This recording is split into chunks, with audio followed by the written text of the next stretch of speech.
शनिवार है। जब आपको लगे कि हमारे घर में बहुत तकलीफें बढ़ गई हैं, बहुत दुख बढ़ गया, बहुत कष्ट, अपार कष्ट बढ़ गया,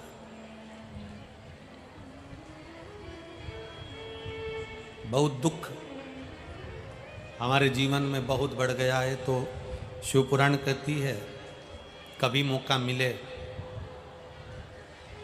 एक बेलपत्र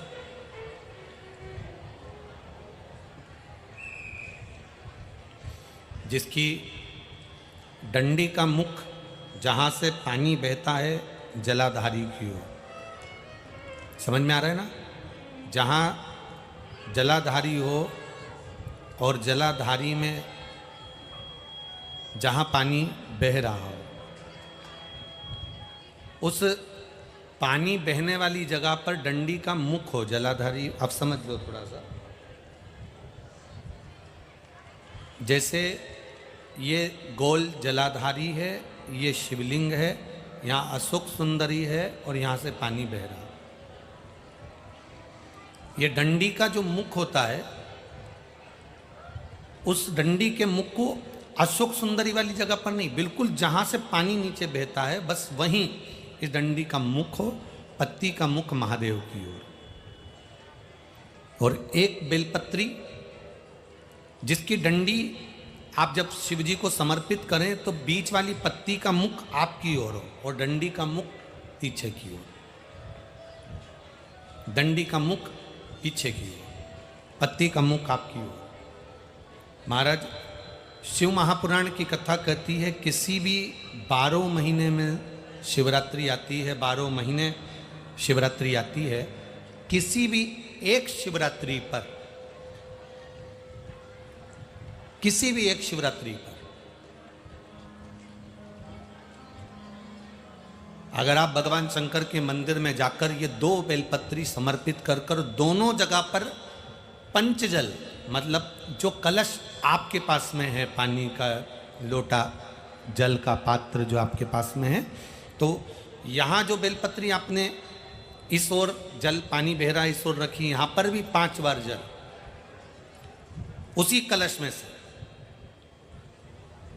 5 बार जल यहाँ पर, और उसी कलश में से 5 बार जल जो शिवलिंग पर आपने बेलपत्र रखी है समर्पित करिए वहां पर। ऐसे 5 बार इधर और 5 बार शिवलिंग पर जल समर्पित कर कर अपने जो दुख हैं, अपनी जो तकलीफ है, अपना जो कष्ट है, बहुत तकलीफें जो हमें आ रही है, बहुत। एलईडी चालू करिए बाबू, एलईडी चालू करिए, एलईडियाँ चालू करिए।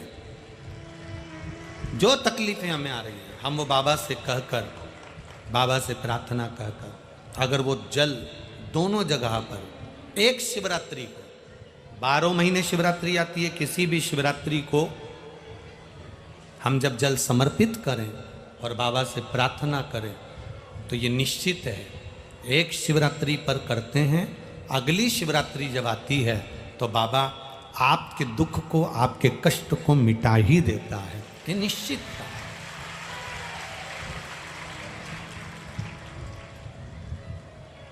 एक बेलपत्र शिवलिंग के ऊपर और एक बेलपत्र बाबा के जलाधारी के सम्मुख,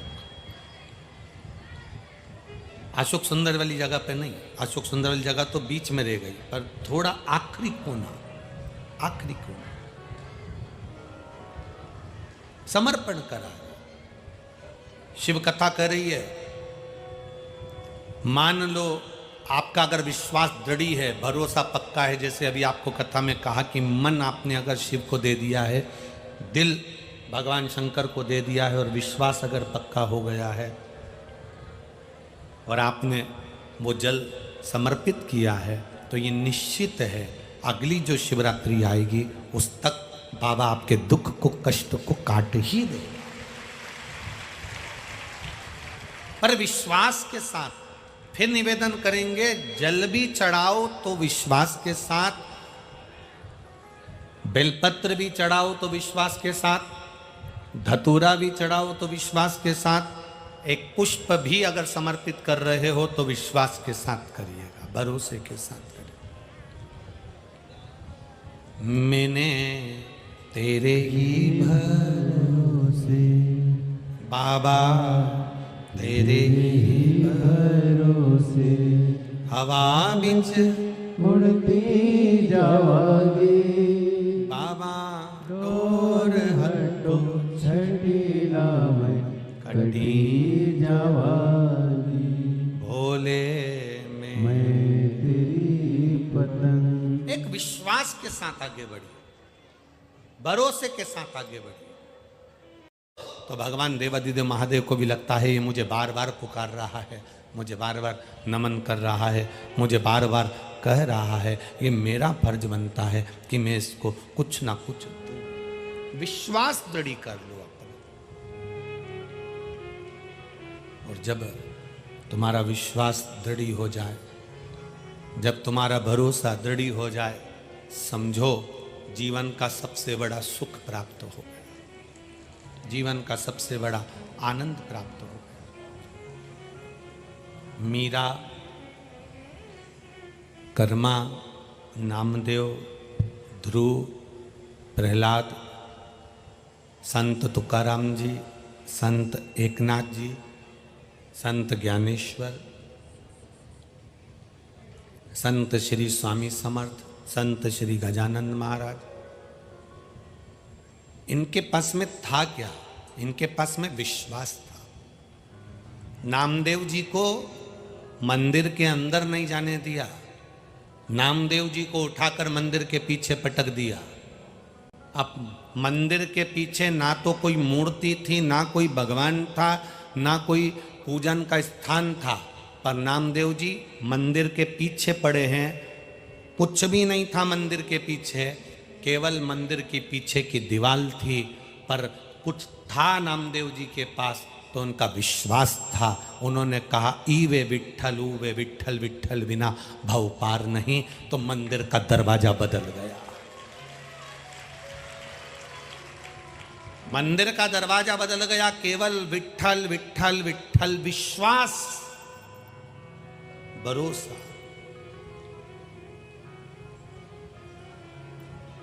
कौन कहता है भगवान आते नहीं, कोई द्रौपदी की तरह बुलाते नहीं। कौन कहता है भगवान खाते नहीं, कोई शबरी की तरह खिलाते नहीं। कौन कहता है भगवान सोते नहीं, माँ यशोदा के जैसे कोई लोरी सुनाते नहीं। कौन कहता है कि मेरा महादेव सुनता नहीं है? लोग कहते हैं ये पत्थर का शिवलिंग है, ये पाषाण का शिवलिंग है, ये पत्थर की मूर्ति है, ये पत्थर की मूर्ति है। हम कहते हैं दिल से पुकार कर देखना, पत्थर की मूर्ति भी सुनती है, पत्थर की मूर्ति भी श्रवण करती है। दिल से पुकार कर देखना, सुनेगा वो।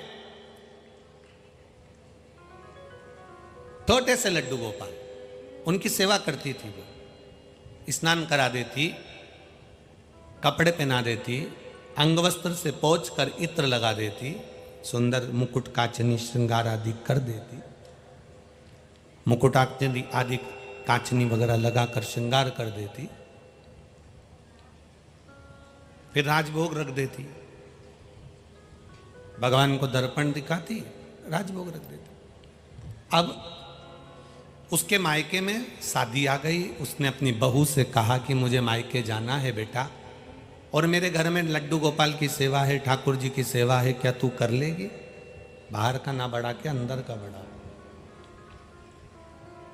मेरे घर में लड्डू गोपाल की सेवा है, अपने घर में क्या तू कर लेगी? माँ क्या करना है बताओ,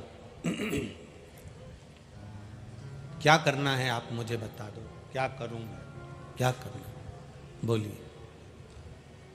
माँ ने कहा 3 बार ताली बजाकर भगवान को उठा लेना, उनको थाली में बिठाकर स्नान करा देना, उनको थाली में बिठाकर स्नान करा देना, और स्नान कराकर अंग वस्त्र से भगवान को पोंछ देना, फिर इत्र लगाना, फिर कपड़े पहनाना, फिर उनको मुकुट कांचनी लगाना, फिर मुकुट कांचनी लगाकर जब पूरा श्रृंगार हो जाए दर्पण दिखाना, दर्पण दिखाए भगवान मुस्कुरा दे तब भगवान को भोग लगाना। ठीक है माँ, फिर राजभोग करा देना, भोग लगा देना। ठीक है माँ, ऐसे ही करूंगी पक्का। आप मैं जाऊं? हाँ जाओ। सास चली गई, बहू सुबह उठी, उठकर उसने बहू ने 3 बार ताली का नाद किया। बहू ने 3 बार ताली का नाद किया और 3 बार ताली का नाद कर कर बहू ने भगवान को उठाया, स्नान कराया, इत्र लगाया, वस्त्र पहनाए, श्रृंगार करा। बाद में सास ने कहा था दर्पण दिखा देना, भगवान मुस्कुरा दे तब राजभोग धरा दे। अब इसने दर्पण दिखाया, भगवान को कांच दिखाया, दर्पण, और ये विचार करने लगी भगवान तो हंसे ही नहीं, मुस्कुराए नहीं। इसका कहने का मतलब सास का ये नहीं था कि भगवान हंसेंगे, उसका मतलब था कि दर्पण दिखाओ तो भगवान मुस्कुराते हैं। अब इसको लगा कि भगवान तो मुस्कुराए नहीं, तो मैं राजभोग कैसे धराऊं? मुझे लगता है भगवान की सेवा में कोई कमी रह गई। अब इसने भगवान के फिर वापस कपड़े उतार दिए, श्रृंगार उतार दिया, भगवान को वापस गादी रजाई में सुला दिया। सुलाने के बाद में 2 मिनट बाद वापस आ गई, फिर 3 बार ताली बजाई। ताली बजाने के बाद में फिर वापस भगवान को थाली में रखा, स्नान कराया, कपड़े पहनाए, श्रृंगार करा, फिर बाद में वापस दर्पण दिखाया। सास ने कहा था भगवान मुस्कुरा दे तब राजभोग धरा देना, जो दर्पण दिखाया तो भगवान मुस्कुराए नहीं। इसको लगा मेरी सेवा में कोई कमी रह गई, इसने वापस भगवान के कपड़े उतार दिए, फिर उतार दिए, फिर भगवान को स्नान कराया, फिर श्रृंगार करा, फिर दर्पण दिखाया, भगवान मुस्कुराए नहीं। अब इसको कौन समझाए? पीतल की मूर्ति है, कोई मुस्कुराएगी क्या?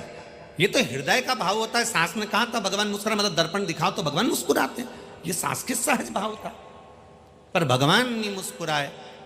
इसने वापिस कपड़े उतार दिए, फिर सुला दिया।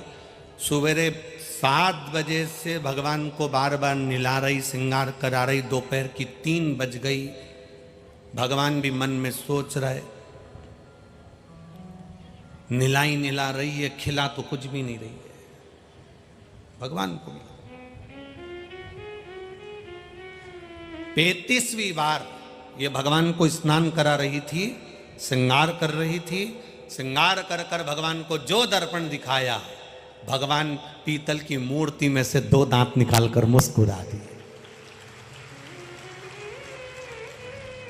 पीतल की मूर्ति में से 2 दांत निकालकर मुस्कुरा दिए, और मुस्कुराकर भगवान को लगा जब तक हंसूंगा नहीं तब तक ये खिलाएगी नहीं, बहुत देर से निला ही निला रही है। भगवान मुस्कुराए और तुरंत अब उस बहू ने कहा ठाकुर जी से, इतनी बार नहाए तुम अब मुस्कुराए? भगवान के तेरे नहाने से अब डर लगने लगा, इसलिए अब कुछ खिला दे। भगवान ने भोजन किया। अब तो बहू प्रतिदिन भगवान का श्रृंगार करती, वस्त्र पहनाती, और वस्त्र पहनाकर जो दर्पण दिखाती भगवान पहली बार में ही हंस देते, क्योंकि भगवान को मालूम है फिर नवा देगी, ये फिर निलाएगी, ये बार बार निलाएगी। इससे अच्छा है कि मैं मुस्कुरा दूं, मैं हंस दूं। भगवान फिर मुस्कुरा देते। सास आ गई, सास ने बहू से कहा तो श्रृंगार पूजन कर रही है बढ़िया? बिल्कुल।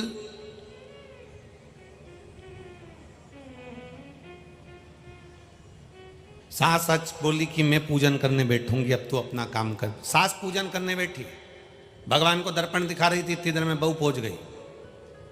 दर्पण दिखा के सास ने रख दिया और भगवान को राजभोग दे दिया।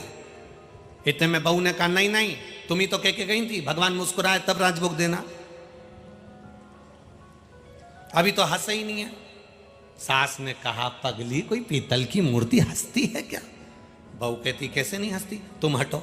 सास को हटा के जो बहू ने दर्पण दिखाया, भगवान फिर दांत निकाल कर हंस दिए। फिर हंसे। अब भगवान जैसे ही मुस्कुराए, सास ने बहू को गले से लगाकर कहा, री बेटा सेवा मैं भी करती हूं और सेवा तू भी करी, पर मेरा विश्वास आज भी ये पीतल की मूर्ति पीतल की ही रही, पर तेरा विश्वास इतना पक्का था कि पीतल की मूर्ति में भगवान है तो वो प्रकट भी हो गया। आपका विश्वास क्या कहता है? आपका भरोसा क्या कहता है? आपकी दृढ़ता क्या कहती है? आपका विश्वास क्या कहता है?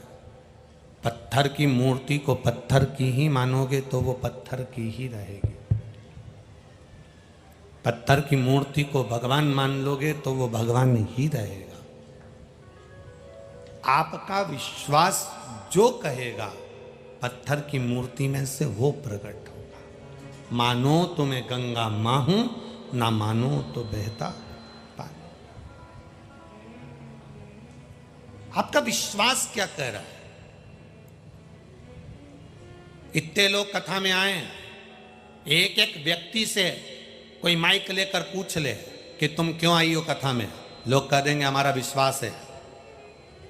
हम जानते हैं, हम अगर कथा सुनने आए हैं, हम इतनी दूर चलकर उसके दरवाजे तक आए हैं, तो एक ना एक दिन वो भी हमारे दरवाजे तक जरूर आएगा। ये हमारा विश्वास है, ये हमारा भरोसा कर रहा है, ये हमारी दृढ़ता कर रही है, ये हमारा विश्वास कर रहा है। हम उसके दरवाजे तक पहुंचे हैं तो वो हमारे दरवाजे तक आएगा। खाली ना जाता दर से तुम्हारे, मैं भी खड़ा हूँ नंदी बाह पसारी, अपने हृदय लगा लो, लगा लो, गिरा जा रहा हूँ, उठा लो, उठा लो प्रभु अपने दर से, अब तो न टालो, गिरा जा रहा हूँ, उठा लो। आप उसकी शरणागति विश्वास के साथ जब ग्रहण करें, आप उसकी शरणागति जब भरोसे के साथ ग्रहण करें, बढ़ाओ उसकी शरणागति आप विश्वास और भरोसे के साथ जब ग्रहण करें, तो आप ये मान कर करना कि हमारा शिव हमारे साथ है, हमारा शंकर, हमारा ओघड़दानी, हमारे शिव, हमारे बाबा, हमारे भोलेनाथ हमारे साथ है। ये विश्वास होना चाहिए, ये भरोसा होना चाहिए। आप लोगों में से शिव मंदिर कितने लोग जाते हैं? जरा हाथ उठाइए। सभी जाते हो? चारों पांचों पंडाल के लोग धर लो हाथ, वापिस रखो नीचे। क्या कहने जाते हो बाबा के? आप शिव मंदिर में जाते हो तो जो शंकर जी के मंदिर में जो देवाधिदेव महादेव बैठे हैं, जो भगवान शिव के मंदिर में भगवान देवाधिदेव महादेव विराजमान है, उसको क्या मान कर जा रहे हो? क्या कहने जा रहे हो? क्या माना आपने उसको? कौन है वो जिसके मंदिर में आप पहुंचकर भगवान देवाधिदेव महादेव के पास में जाकर एक लोटा जल समर्पित कर रहे हो? आखिर उसको आप मानते क्या? शिव महापुराण की कथा कहती है, उसको पिता मानकर, अपना पिता मानकर, अपने दिल की बात सुनने वाला, उसको बाबा मानकर, उसकी चौखट पर जाकर, उसके दरवाजे पर जाकर उससे अपनी दिल की बात कहोगे तो वो श्रवण कर लेगा। कुछ संबंध बनाओ उससे अपना। आप जो भजन कर रहे हैं, आप जो भगवत स्मरण कर रहे हैं, आप जो कीर्तन कर रहे हैं, आप जो मंत्र जाप कर रहे हैं, आप जो नाम जाप कर रहे हैं, ऐसी दो, ऐसी दो, ऐसी दो। आप जो नाम जाप कर रहे हैं वो सहजता नहीं है। शिव भक्ति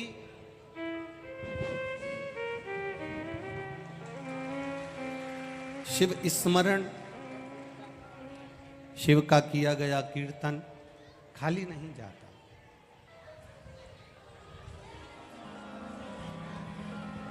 श्री स्वामी समर्थ जी ने, शेगांव के श्री गजानंद बाबा जी ने अपनी बात को एक सहजता में कहा, एक सहज विषय में कहा।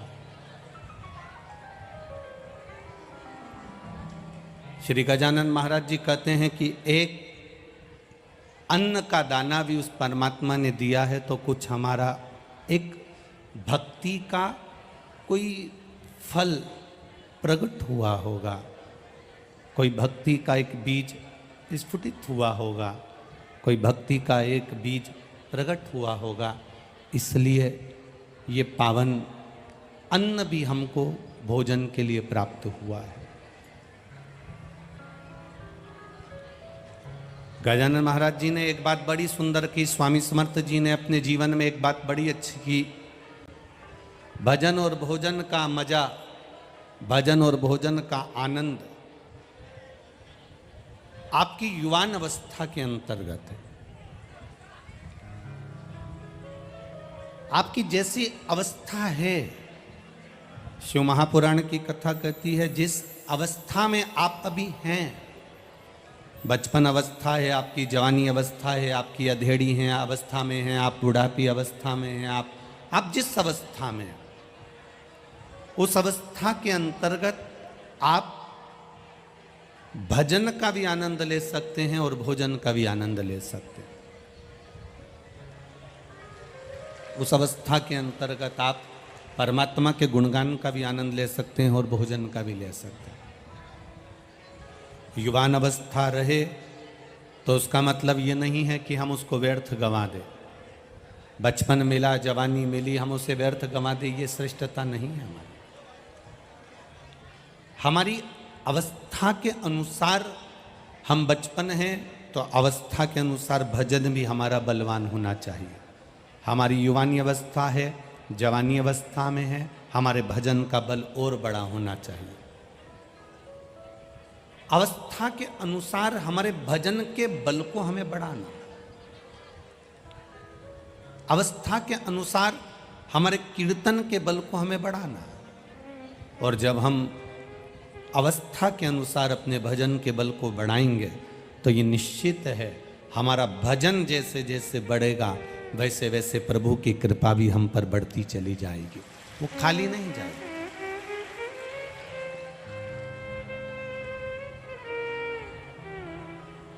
दो बातों को अपने जीवन में उतार के रखिएगा। शिव महापुराण की, ब्रह्मा जी ने जब भगवान विष्णु जी से कहा कि आपके पिता कौन है, आपके पिता हैं कौन, तब भगवान विष्णु जी के मुख से निकला, नारायण के मुख से निकला, मेरे पिता स्वयं भगवान देवाधिदेव महादेव है, स्वयं भगवान शिव है, दूसरा कोई नहीं।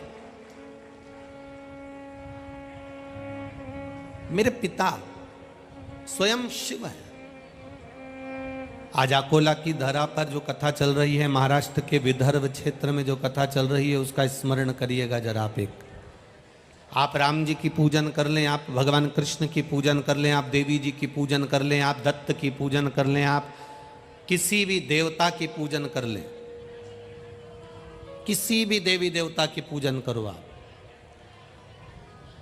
पूजन आप किसी भी देवी देवता की करोगे पर फल आपको महादेव ही देंगे।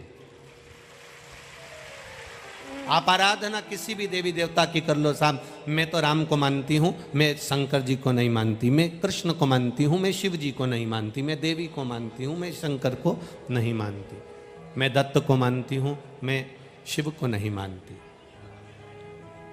आप आराधना किसी की भी करो, आप पूजन किसी का भी करो, राम भी जपोगे, कृष्ण भी जपोगे, दत्त भी जपोगे, देवी की आराधना भी करोगे तो फल देने वाला केवल एक महादेव ही है। भजन किसी का भी कर लो, आराधना किसी की भी कर लो, पूजन किसी की भी कर लो, पर जब फल देने का समय आता है, जब उस पूजन का कुछ फल देने का समय आए, पूजन का, व्रत का, आराधना का, साधना का, कोई पुण्य फल देने का जब समय आता है, उस समय पर भगवान देवाधिदेव महादेव जो मृत्यु लोक में रहते हैं, भगवान शंकर जो भूमि पर रहते हैं, पृथ्वी पर रहते हैं, उनसे पूछा जाता है, महादेव से पूछा जाता है, इसने राम जी की आराधना करी है, इसने कृष्ण जी की आराधना करी है, इसने देवी जी की आराधना करी है, इसने दत्त की आराधना करी है, इसने भगवान गणेश की आराधना करी है। माता पृथ्वी पर रहने वाले देवाधिदेव महादेव से पूछा जाता है कि इसको, इस फल को देना आपका काम है, इसको फल दें कि नहीं दें। जैसे और सरल भाषा में समझो, कोई इचल करेंजी का लड़का वाला आकोला की लड़की वाले,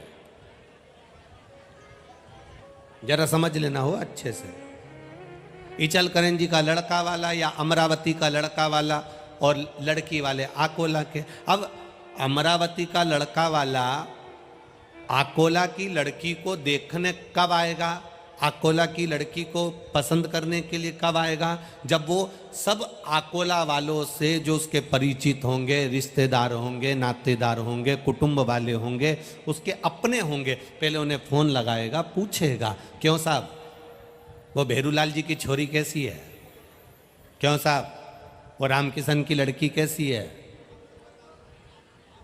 क्यों साहब वो नाथराम जी की मुलगी कैसी है, तो पूछा जाएगा कि हम वहाँ आ रहे हैं, आकोला में हम पहुँच रहे हैं, उनकी लड़की को देखने के लिए आ रहे हैं, पहले सब दूर से मालूम करा जाएगा, हाँ साहब लड़की अच्छी है, संबंध कर लो। जैसे आपने लड़की के आसपास के लोगों से पूछा कि लड़की कैसी है, लड़की वालों ने लड़के वालों के यहाँ पूछा कि साहब अमरावती में वो व्यक्ति के यहाँ लड़का है और वो कैसा है, उनसे पूछा। उसी तरह 33 कोटि देवी देवता का तुम व्रत कर लो, नवरात्रे का व्रत करो, अष्टमी का व्रत करो, सप्तमी का व्रत करो, छठ का व्रत करो, तीज का व्रत करो, चतुर्थी का व्रत करो, पंचमी का व्रत करो, सोमवार, मंगलवार, बुधवार, गुरुवार, शुक्रवार, शनिवार, तुम किसी भी देवी देवता का व्रत कर लो, पर जब फल देने का समय आता है तब महादेव से पूछा जाता है साहब देना है कि नहीं देना। तब पूछा जाता है कि हमें यहाँ फल देना चाहिए कि नहीं देना चाहिए, हम यहाँ फल दे दें, हम यहाँ पर फल प्रदान कर दें, तब महादेव भगवान एक रिजल्ट तैयार कर कर भेजते हैं, तब महादेव कह देते हैं कि आप करो। भजन किसी का भी करिए, नाम जाप किसी का भी करिए, स्मरण किसी का भी करिए, पर फल देने की सामर्थ्यता शिव के पास है, वो दे दे।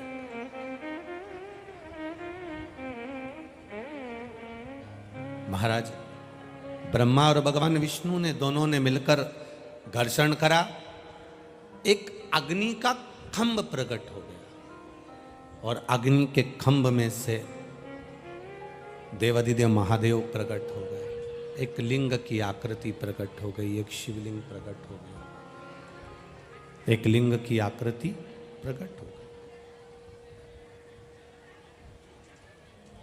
दुनिया का कोई व्यक्ति तुमसे कह दे कि सबसे पहले शंकर जी के शिवलिंग का दर्शन मैंने करा है, या शंकर जी के शिवलिंग का स्पर्श मैंने करा है, या शंकर भगवान के शिवलिंग का पूजन मैंने करा है, पर शिव महापुराण की कथा विद्येश्वर संहिता कहती है, शिव महापुराण का सुंदर आनंदमय कथा रसतत्व कहता है कि सबसे पहले भूमंडल पर, पृथ्वी पर कोई देवता की मूर्ति नहीं थी। इस पृथ्वी पर कौन देवता कैसा है उसको कोई जानता नहीं था।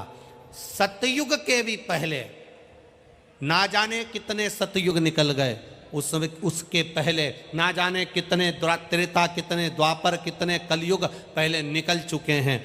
ना जाने कितने सतयुग के पहले भी अगर कोई देवता की मूर्ति नहीं थी, केवल ब्रह्मा और भगवान विष्णु ने जो घर्षण कर कर एक शिवलिंग की स्थापना करी थी, बस वही शिवलिंग इस मृत्युलोक पर था।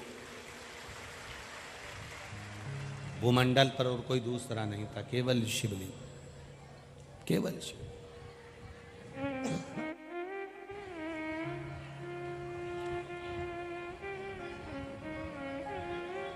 कोई नहीं जानता था किसी को भी।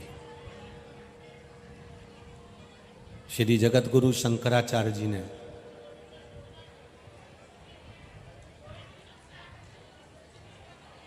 पूरे पृथ्वी पर, पूरे ब्रह्मांड पर परम पूज्य गुरुदेव जगत गुरु शंकराचार्य जी ने भगवान शंकर की आराधना का एक सूत्र निर्मित कर दिया।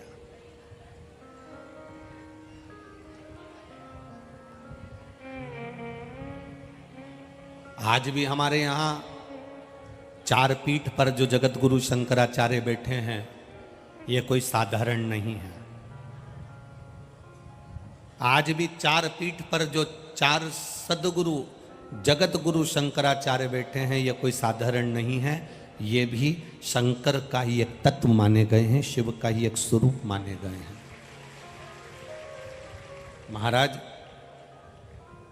जगत गुरु शंकराचार्य जी ने इस भूमंडल पर शंकर भगवान के शिवलिंग का पूजन का एक प्रमाण निश्चित किया कि शिव पूजन करना कैसे है, शंकर की आराधना कैसे करना है, शिव स्मरण कैसे करना है, शिव पूजन कैसे करना है,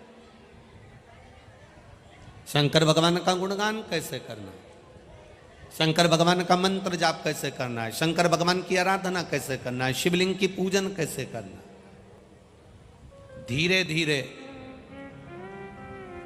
जगत गुरु शंकराचार्य जी जब समाधि लीन हो जाते हैं और फिर धीरे धीरे कलिकाल जब बढ़ता चले जाता है, तो लोग आडंबरों में पड़ना प्रारंभ कर दिए। जगत गुरु शंकराचार्य जी के जाने के बाद में लोग आडंबरों में पड़ने लगे हैं। यहां पर विद्या हो रही है, वहां चले जाओ, ये आडंबर में लोग पड़ने लगे। जगत गुरु शंकराचार्य जी ने शिव तत्व का पूजन दर्शाया। जगत गुरु शंकराचार्य जी ने अपने जीवन में एक बात कही कि इस संसार सागर में आए हो तो शंकर का गुणगान कर लोगे, शिव का स्मरण कर लोगे, शिव भक्ति कर लोगे, शंकर को जान जाओगे, शिव तत्व को पहचान जाओगे, तो फिर मृत्यु लोक में जन्म नहीं होगा, तुम तर जाओगे। पुनरपि जननम पुनरपि मरणम के प्रपंच से छूटने के लिए जगत गुरु शंकराचार्य जी ने शिव भक्ति को केंद्रित करा। अब धीरे धीरे धीरे धीरे कलिकाल ने अपना पांव पसारना प्रारंभ करा। लोग ढोंग में, प्रपंच में, छल में, बेईमानी में इधर उधर भरमाने लगे, विद्याओं में पढ़ने लगे। यहाँ पर ये विद्या हो रही, वहाँ पर वो विद्या हो रही, दुनिया के लोग उस ब्रह्म में पढ़ने लगे। फिर मेरे देवादिदेव महादेव ने फिर कोई कृपा कर दी और कोरोना महामारी आई, और कोरोना महामारी में लोगों ने फिर वापिस जैसे जगत गुरु शंकराचार्य जी ने शिव तत्व को दर्शाया था, वैसा ही कोरोना ने इस शिव महापुराण को दर्शाकर सम्मुख में प्रकट कर दिया कि हम भगवान शंकर की भक्ति कैसे करें। ब्रह्मा भगवान विष्णु ने शिवलिंग की स्थापना करी, शंकर भगवान को प्रकट कर लिया, शिवलिंग को प्रकट कर लिया। उसके बाद भी ब्रह्मा जी के मन में विश्वास जागृत नहीं हुआ कि ये शिव हैं, ये शंकर हैं, ये ओघड़ी है।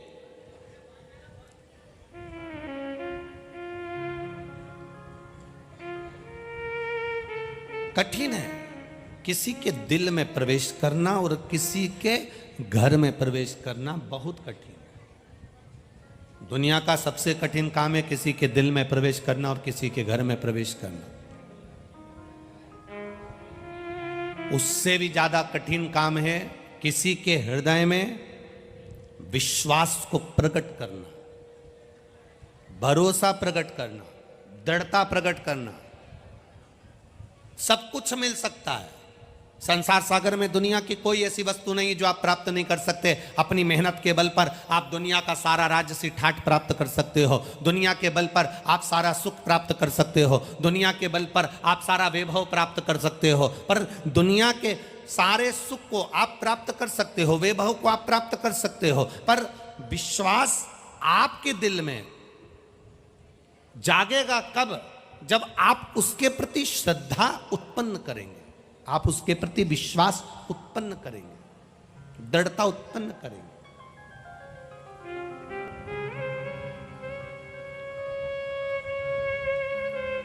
मैंने तेरे ही भरोसे बाबा, तेरे ही भरोसे हवा बिच उड़ती जावांगी बाबा, डोर हटो छटीला में कटी जावागी।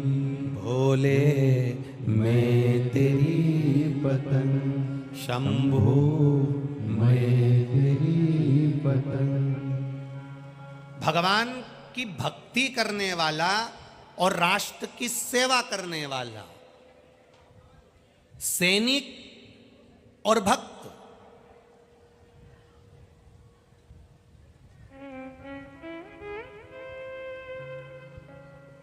राष्ट्र की सेवा करने वाला, राष्ट्र का सैनिक और राष्ट्र का भगवान का भक्त, ये दोनों कभी अपना वेतन नहीं देखते। राष्ट्र का सैनिक अपना वेतन नहीं देखता क्योंकि उसको राष्ट्र की रक्षा करना है, और एक भक्त भगवान के चरणों का दास, सेवा करने वाला ये नहीं देखता कि लोग मुझ पर हंसेंगे कि क्या कहेंगे। वो तो अपनी सेवा में लगा रहता है, वो अपने भजन में लगा रहता है, उसे कोई मतलब नहीं,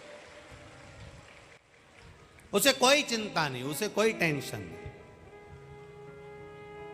जो कथा को श्रवण करने वाले होते हैं, भगवान के मंदिर में जाने वाले होते हैं, भगवत भजन करने वाले होते हैं, भगवत कीर्तन करने वाले होते हैं, मंत्र जाप करने वाले होते हैं, मंत्र स्मरण करने वाले होते हैं, नाम जाप करने वाले होते हैं, भगवत कीर्तन में डूबने वाले होते हैं, वो उन्हें कोई मतलब नहीं कहाँ बैठ रहे हैं, कहाँ उठ रहे हैं, कौन कथा करवा रहा है, कौन नहीं करवा रहा है, उसे किसी से मतलब नहीं। उसको तो केवल मतलब होता है शिव महापुराण से। हमें तो कथा सुनना है, कौन ने कराई, कौन नहीं करा रहा है, कौन क्या बोल रहा है, कौन क्या कर रहा है, उससे कोई मतलब नहीं होता। शंकर का जो भगत होता है, शंकर भगवान पे एक लोटा जल चढ़ाने वाला होता है, शंकर भगवान के मंदिर जाने वाला होता है, शंकर भगवान का गुणगान करने वाला होता है, श्री शिवाय नमस्तुभ्यम बोलने वाला होता है, पंचाक्षर मंत्र नमः शिवाय बोलने वाला होता है, षडाक्षर मंत्र ओम नमः शिवाय बोलने वाला होता है। जो शंकर की शरणागति ग्रहण करने वाला होता है, वो शंकर के मंदिर में झाड़ू भी लगा रहा है, दुनिया उस पर हंस भी रही है तो उसको कोई टेंशन नहीं होता। मंदिर में पोछा लगा रहा है, दुनिया हंस भी रही है, उसे कोई मतलब नहीं होता। क्यों? क्योंकि उसको मालूम है ये जो आज हंसते हैं, किसी के ऊपर जो आज हंसते हैं, वो एक दिन आश्चर्य भी करते हैं, क्या भगवान ने इसको इतना दे दिया होगा, क्या भगवान ने इतनी कृपा कर दी होगी, क्या भगवान ने इतनी करुणा कर दी होगी। हंसेंगे दुनिया। आग लगे बस्ती में अपन रहो मस्ती में। दुनिया हंसेगी, अपशब्द कहेगी, ताना देगी, आड़ा टेढ़ा बोलेगी, कहेंगे लोग।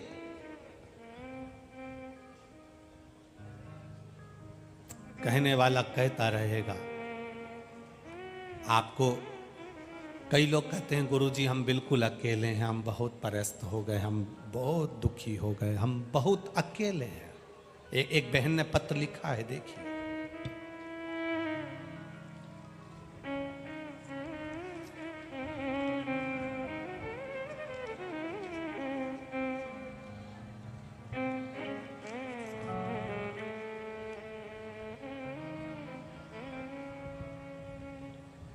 कल्पना नीलेश टेम्बे, मेरा मोबाइल नंबर ये है, मैं अकोला की रहने वाली हूँ, कहीं बैठी हो तो हाथ हिलाइएगा। कल्पना नीलेश टेम्बे, कहीं बैठी हो, दिख गई क्या? हाथ हिला दीजिए एक बार, ऐसा दिख गए हैं? अच्छा, चौथे नंबर के पंडाल में है क्या? ठीक ठीक ठीक है। हाथ हिला दो एक बार। हाँ दिख गए हो, ठीक है। पहला नंबर का पंडाल, दूसरे नंबर का पंडाल, तीसरे नंबर के पंडाल में पीली साड़ी में माँ जो खड़ी हैं वही हैं। मेरा नाम कल्पना नीलेश टेम्बे है। मेरा मोबाइल नंबर ये है। मैं अकोला की रहने वाली हूँ। मेरे भोले बाबा का क्या गुणगान करूं गुरुदेव, मेरे पास शब्द नहीं है।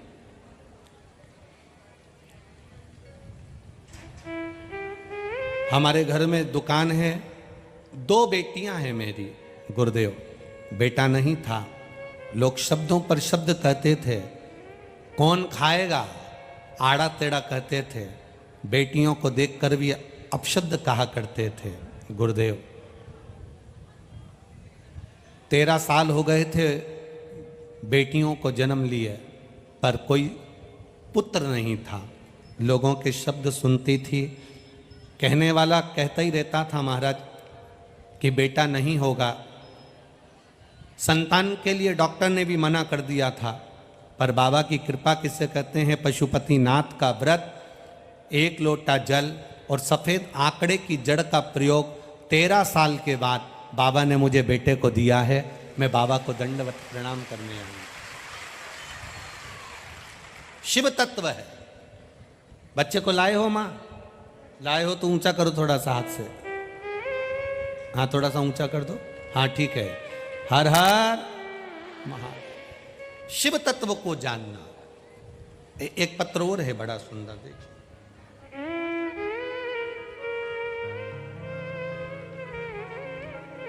मेरा नाम दीपाली विनोद तालोकार। मेरे पति का नाम विनोद तालोकार।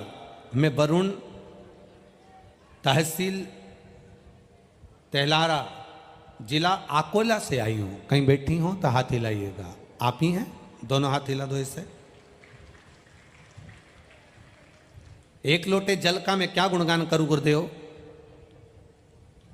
मेरे बच्चे और हम लोग 2021 से कथा सुन रहे हैं। 1 लोटा जल देवाधिदेव महादेव को एकांतेश्वर महादेव के मंदिर में जाकर चढ़ाते हैं। एकांत में भगवान शिव की आराधना करते हैं। एक दिन अचानक मेरे पेट में दर्द हुआ तो हम अकोला आए। डॉक्टर ने हमें सोनोग्राफी करने का बोल दिया। हमने सोनोग्राफी करवाई। डॉक्टर ने सोनोग्राफी की रिपोर्ट देखकर हमें बोला कि आपके गर्भाशय में, बच्चेदानी में गठान है। गर्भाशय में गठान है। इस गठान के लिए दवाई दे देते हैं, आराम लग जाए तो ठीक, नहीं तो ऑपरेशन करना पड़ेगा। दवाइयाँ लेना प्रारंभ करी पर गठान नहीं गली। दूसरी बार फिर सोनोग्राफी कराई, तब भी गठान बढ़ चुकी थी। डॉक्टर ने कहा इसका ऑपरेशन करना पड़ेगा। बस अब करें क्या गुरुदेव। ऑपरेशन का डॉक्टर ने बोल दिया। हमने 20 दिन का समय मांगा और 20 दिन हम पैसे की व्यवस्था भी करते रहे। और किसी ने कहा टीवी पर कथा आती है, हमने सुनना चालू करा। शिव जी को 1 लोटा जल चढ़ाते, मंदिर में बैठकर ही उसको पीकर आ जाते। बेलपत्री चढ़ी हुई उठाकर खा लेते। 20 दिन निकाले। 20 दिन के बाद फिर वापस डॉक्टर को दिखाने के लिए गए। डॉक्टर ने फिर सोनोग्राफी कराई और बाबा की कृपा ऐसी हुई, कुंदकेश्वर बाबा की कृपा ऐसी हुई, आज मेरी पूरी गठान गल चुकी है। डॉक्टर भी आश्चर्य में है। ये शिव तत्व है। अब ठीक हो बहन, आराम है पूरा, बैठिए। श्री शिवाय नमस्तु। शिव तत्व को जानना, भगवान की अविरल भक्ति को पहचानना, हमारा विश्वास, हमारी दृढ़ता हमें शिव तत्व की ओर लेकर जाती है। ब्रह्मा जी के मन में विश्वास जागृत नहीं हुआ था कि ये भगवान नारायण के पिता है। कई लोग आपसे भी कहेंगे क्या रखा है शिवलिंग में, क्या होता है शिवलिंग पर जल चढ़ाने से, क्या होता है शंकर भगवान के शिवलिंग पर बेलपत्र चढ़ाकर खाने से। हंसने वाले आप पर भी हंसेंगे, ताना देने वाले आप पर भी ताना देंगे, अपशब्द कहने वाले आप पर भी अपशब्द कहेंगे। पर जिसके हृदय में शिव महापुराण के प्रति विश्वास जागृत हो जाता है तो 13 साल के बाद भी औलाद हो जाती है। ये विश्वास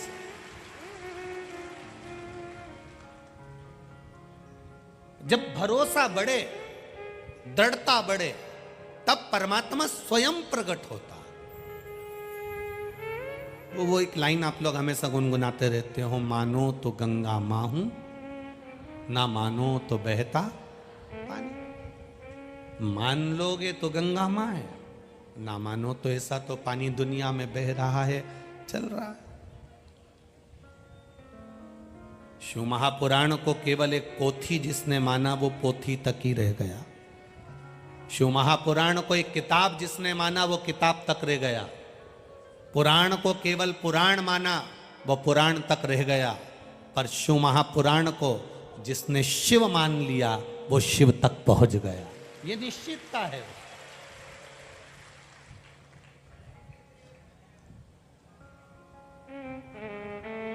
ब्रह्मा जी का विश्वास जागृत नहीं हुआ, आखिरी में उनका सिर कट गया।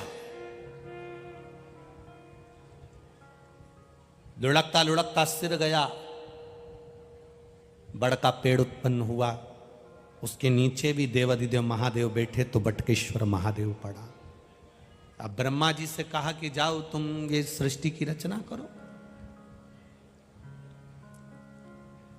अब सृष्टि की रचना करना है तो ब्रह्मा जी ने विचार करा कि मैं पूछूं तो पूछूं किससे कि सृष्टि की रचना कौन करना चाहता है, कैसे करना चाहता है, मैं किससे पूछूं सृष्टि की रचना।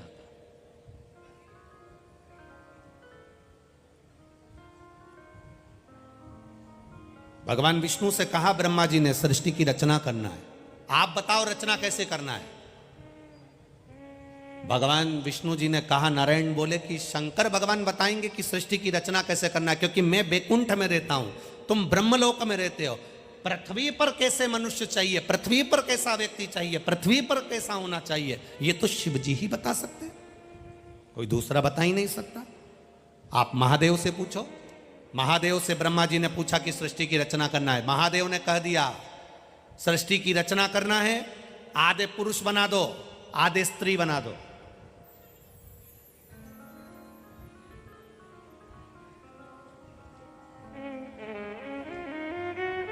आधे पुरुष बनाओ आधे स्त्री बनाओ। अब ब्रह्मा जी को समझना था कि पुरुष बनाना था, स्त्री बनाना था, पर भगवान महादेव की बात को उन्होंने लिया। अब जिसकी जितनी बुद्धि होती है, पात्र तुम्हारे हाथ में एक गिलास है तो गिलास भरकर दूध लोगे, तुम्हारे पास में भगोनी है भगोनी भरकर दूध लोगे, तुम्हारे पास में बड़ा तसला है तसला भर के दूध लोगे, तुम्हारे पास बड़ा भगोना है भगोना भरकर दूध लोगे। ये तुम्हारी पात्रता पर निश्चित करता है कि तुम पात्रवान कितने हो, तुम क्या ले रहे हो। ये समझ वाली बात है कि आप क्या समझ सकते हैं। जैसे एक नई नवेली बहू से सास ने पूछ लिया, बेटा तुझे कुछ बनाना आता है? हाँ मम्मी मैं सब बना लेती हूँ। सब बना लेती है? हाँ। पक्का? हाँ। सब बना लेती है ना? हाँ। आइसक्रीम बना ले। अब जो बहू ने आइसक्रीम बनाने का सोचा, अटैची में से रेसिपी बुक निकाल के लाई जिसमें लिखा था 2 किलो दूध को धीमी आंच में गरम करो, धीरे धीरे हिलाओ, फिर उसमें बेकिंग पाउडर डालो, धीरे धीरे घोलते रहो, फिर उसमें केसर डालो, हिलाते रहो डालते रहो, शक्कर बोलो डाल दो, फिर हिलाते रहो, फिर उतार कर 1 घंटा फ्रिज में रख दो। बहू ने समझ लिया।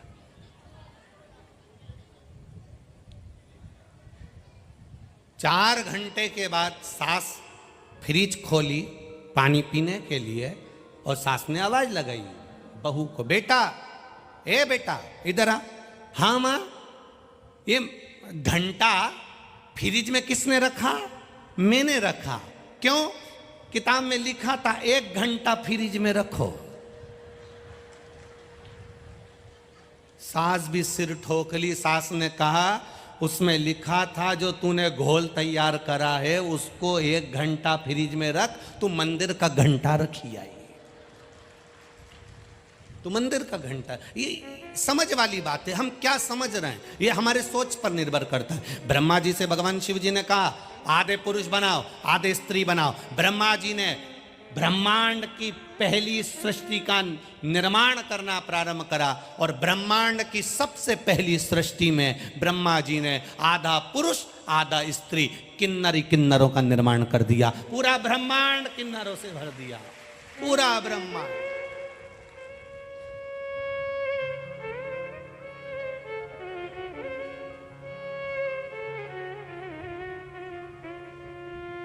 अपन सबको इन किन्नरों को धन्यवाद देना चाहिए, इनकी भूमि पर अपन रह रहा है।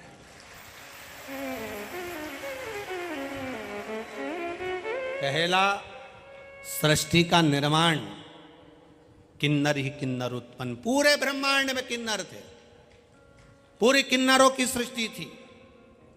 जब किन्नरों की सृष्टि का निर्माण हो गया, भगवान विष्णु और भगवान शिव महादेव दोनों आराम से भ्रमण करते करते मृत्यु लोक में आ गए। और मृत्यु लोक में आकर जो देखा तो नारायण तो ठहाका लगाकर हंस दिए। भगवान विष्णु को हंसी आ गई। हमारा शिव महापुराण की कथा कहती है कभी बहुत मोटा व्यक्ति है उसको देखकर भी नहीं हंसना, कोई बहुत दुर्बल व्यक्ति है उसको देखकर भी नहीं हंसना। शिव महापुराण की कथा कहती है कोई रोगीला व्यक्ति है उसको देखकर भी नहीं हंसना, कोई बहुत विकलांग है उसको देखकर भी नहीं हंसना, कोई अपनी वाणी से विहीन है उसको देखकर भी नहीं हंसना, और कभी मार्ग में किन्नर भी नजर आ जाएं तो उनको देखकर नहीं हंसना। ये शिव महापुराण की कथा कहती है, ये शिव तत्व की कथा कहती है। भगवान विष्णु ने जो किन्नरों को देखा, देखकर भगवान विष्णु ठहाका लगा दिए, हंस दिए। जैसे ही मेरे नारायण हंसे, शंकर जी की आंख से अश्रु बहने लगे। नारायण आप बैकुंठ अधिपति, आप मुस्कुरा रहे हो, हंस रहे हो, क्यों? भगवान विष्णु जी ने कहा महादेव जी आपने कहा था प्रभु जी की सृष्टि का निर्माण करना, आधे पुरुष आधे स्त्री बनाना, पर ब्रह्मा जी तो समझ ही नहीं पाए। ब्रह्मा जी ने आधे पुरुष और आधे स्त्री दोनों को मिला के किन्नर उत्पन्न कर दिए। तो भगवान शिव जी ने कहा आपको हंसने की क्या जरूरत प्रभु, हंसे हो आप, ये ठीक नहीं है। जो किसी विकलांग पर हंसता है मरने से पहले उसको उसी के जैसा होना पड़ता है। जो किसी निर्बल को देखकर हंसता है, जो किसी गरीब को देखकर हंसता है, जो किसी के स्वरूप को देखकर हंसता है, उसको एक जन्म वही पाना पड़ता है। भगवान विष्णु से भगवान शिव जी ने कह दिया अब तुम इन किन्नरों पर हंसे हो, इसलिए पृथ्वी पर तुमको भी एक बार नारायण किन्नर बनना पड़ेगा। तुमको भी पृथ्वी पर जाकर एक बार किन्नर बनना पड़ेगा। आया, कौरव और पांडवों का युद्ध हो रहा था। कौरव और पांडवों के युद्ध में जिस कुरुक्षेत्र की भूमि पर युद्ध होना था, वहां कुरुक्षेत्र की भूमि पर चंडी प्रसन्न प्रकट हो गई और चंडी प्रकट होकर बोलती है ये भूमि मेरी है, इस भूमि पर जो युद्ध लड़ेगा उसको अपने परिवार में से एक एक की बलि देना पड़ेगा। कौरव खुश हो गए, हम 100 भाई में से एक भाई अगर मर भी जाएगा, बलि में चढ़ भी जाएगा, 99 भाई बचेंगे, पर पांडवों में से एक चले जाएगा तो 4 ही बचेंगे। कौरव तो खुश हो गए पर पांडव मौन होकर बैठ गए। भगवान कृष्ण ने पूछा अर्जुन से आज तुम चुप क्यों हो, तुम चुप क्यों? अर्जुन कहते हैं चंडी को प्रसन्न करने के लिए बलि देना है, 1 दिन शेष है और बलि देना है दूसरे दिन। अब आप बताओ बलि दें तो दें किसकी दें? युधिष्ठिर कहता है मेरी बलि चढ़ा दो, भीम कहता है मेरी बलि चढ़ा दो, नकुल कहता है मेरी बलि चढ़ा दो, सहदेव कहते हैं मेरी बलि चढ़ा दो, अर्जुन कहते हैं मेरी बलि चढ़ा दो। भगवान कृष्ण कहते हैं किसी की बलि देने की जरूरत नहीं है, परिवार में से किसी की बलि चाहिए। एक काम याद करो अर्जुन, द्रौपदी तुम्हारे कक्ष में थी। अर्जुन उस समय पर भीम द्रौपदी के साथ रह रहे थे। द्रौपदी से विवाह हुआ था तो उसने एक संकल्प लिया था कि मैं एक पति के साथ में 1 वर्ष रहूंगी, उस वर्ष में कोई दूसरा मेरा पति उस पति के कक्ष में नहीं आएगा, वरना उससे बन जाना पड़ जाएगा। ब्राह्मण के बच्चे को शेर उठाकर ले गया। ब्राह्मण रोता हुआ आया, अर्जुन मेरे पुत्र को शेर ले गया, सिंह ले गया, अर्जुन मेरे बेटे को बचा ले। अर्जुन ने गांडीव ढूंढा, मेरा धनुष कहाँ है? ढूंढते ढूंढते भीम के कमरे में चले गया जहां द्रौपदी बैठी थी। बस अर्जुन ने गांडी उठाया, ब्राह्मण के बच्चे को तो बचा लिया, पर द्रौपदी ने हाथ जोड़कर कह दिया अब तुम्हें वन जाना पड़ेगा। और जो द्रौपदी वन को भेज देती है अर्जुन को, अर्जुन जाते जाते नागों की कन्या उलूपी के साथ में विवाह कर लेते हैं। उनसे एक बेटा जन्म ले लेता है जिसका नाम आरावन होता है। उस बेटे ने जन्म ले लिया। भगवान कहते हैं अर्जुन तुम्हारा पुत्र उस वन में है, उसको लेकर आओ, बलि उसकी चढ़ाएंगे। जाओ उसको लेकर आओ। अर्जुन गए, आरावन को लेकर आते हैं।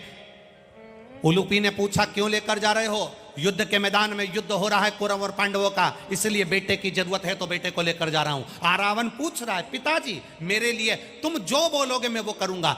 बहुत वीर था आरावन। आरावन ने कहा एक एक को पटक पटक कर मारूंगा, एक एक का शीश काट दूंगा, मैं कौरवों को छोड़ूंगा नहीं पिताजी। बस आप चिंता मत करो, आप बैठना, ये आरावन सबको मार गिराएगा। अर्जुन लेकर जब आरावन को आए, भगवान कृष्ण ने कह दिया आरावन हमें तुमसे युद्ध नहीं लड़वाना है, हमें तो तुम्हारी बलि चढ़ाना है। भगवान ने जैसे ही कहा, आरावन कहते हैं प्रभु मैं मरने को तैयार हूं, अपने पिता के लिए, अपने माता के लिए, अपने परिवार के लिए मैं मरने को तैयार हूं, पर शर्त केवल इतनी सी है, मैंने सुना है अगर कोई कुंवारी अवस्था में मर जाता है ना, उसको तर्पण नहीं मिलता, उसकी तिलांजलि नहीं होती। कोई कुंवारी अवस्था में मर जाता है तो उसका पिंडदान नहीं होता। कोई कुंवारी अवस्था में मर जाता है तो गया का श्राद्ध नहीं होता। कोई कुंवारी अवस्था में मर जाता है तो ब्रह्म का पाली नहीं होती। कोई कुंवारी अवस्था में मर जाता है तो ब्राह्मण को कितना भी भोजन करा लो उसको भोजन प्राप्त नहीं होता। कोई कुंवारी अवस्था में मर जाता है, उसको कितनी भी तिलांजलि कर दो, कितना भी जल दे दो, उसको जल नहीं मिलता। कोई कुंवारी अवस्था में मर गया, उसकी गति नहीं होती, ना वो बैकुंठ जाता है ना वो नरक जाता है, अधोगति में पड़ा रहता है, उसकी मुक्ति नहीं होती। इसलिए आरावन कहते हैं मैं कुंवारी अवस्था में मर जाऊंगा तो मेरी मुक्ति नहीं होगी। उमाखंड में लिखा है वेदव्यास जी ने, केवल भागवत कथा सुनोगे तो पितरों का उद्धार हो जाएगा, पूर्वजों का उद्धार हो जाएगा। सारी पुराणे सुनोगे सबका उद्धार हो जाएगा। केवल वेद व्यास जी लिखते हैं शिव महापुराण एक अकेली ऐसी है जो सुनता है, सुनकर जिस रास्ते से निकल कर जाता है, सुनने वाले का मुख अगर कोई देख लेता है और जिसके गर्भ में भी बच्चा मर गया हो या उसके परिवार में कोई कुंवारा चले गया हो, कथा सुनने वाले के मुख का मात्र दर्शन कर ले तो वो मुक्त पा जाता है, मोक्ष हो जाता है। आप में से ना जाने कितनी माताएं ऐसी बैठी हैं जिनके गर्भ में 2 महीना 4 महीना 6 महीने का बच्चा चले जाता है।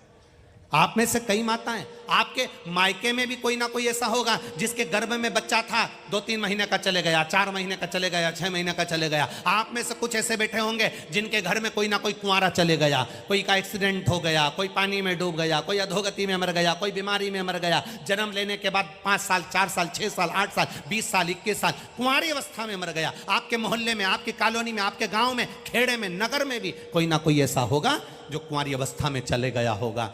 उस गांव का व्यक्ति अगर शिव महापुराण की कथा सुनने के बाद अपने गांव में जाता है, उसके शरीर की जो हवा चलकर निकलती है, उसके शरीर से जो हवा टच होकर जाती है, उस गांव के कुंवारी अवस्था में मरे हुए को भी मुक्ति प्रदान कर देती है। ये वो शिव महापुराण की कथा। आरावन कह रहे हैं अगर मैं कुंवारा मर गया तो मेरी गति नहीं होगी, अगर मैं कुंवारा मर गया तो मेरा मोक्ष नहीं होगा, मेरी शादी कर दो और कल मेरी बलि चढ़ा दो। अब भगवान कृष्ण ने अर्जुन से कहा कोई लड़की ढूंढो, आरावन से शादी करना है, आज की रात है केवल, कल बलि चढ़ना है, कुछ भी करो लड़की ढूंढो। पांडवों ने पूरा दम लगा दिया पर कोई लड़की नहीं मिली। कौन पिता होगा जो एक रात्रि के लिए अपनी बेटी को ब्याहेगा और मालूम है कि कल ये बेटी विधवा हो जाएगी, बेधव्य हो जाएगी? कौन पिता? अपनी बेटी को ब्याहेगा। कोई पिता अपनी बेटी को देने को तैयार नहीं था। समय बीतता गया, मध्य रात्रि आती गई। जैसे ही मध्य रात्रि आई, भगवान कृष्ण को लगा अब लड़की नहीं मिल रही, करूं क्या।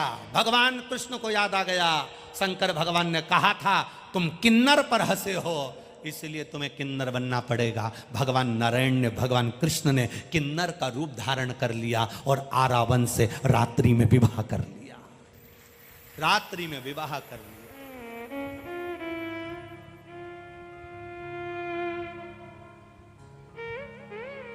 कई लोग पूछते हैं गुरुजी ये किन्नर गले में मंगलसूत्र पहनते हैं, मांग में सिंदूर भरते हैं, हाथ में चूड़ा पहनते हैं, पांव पैजनियाँ पहनते हैं, कमर करधनियाँ पहनते हैं, मुख पर लाली, नैनों में सुरमा, बालों में गजरा होता है, क्या ये किन्नर का भी विवाह होता है? शिव महापुराण की कथा कहती है संसार में मृत्यु लोक में जो किन्नर होते हैं इनका भी विवाह मध्य रात्रि में आरावन के साथ ही होता है।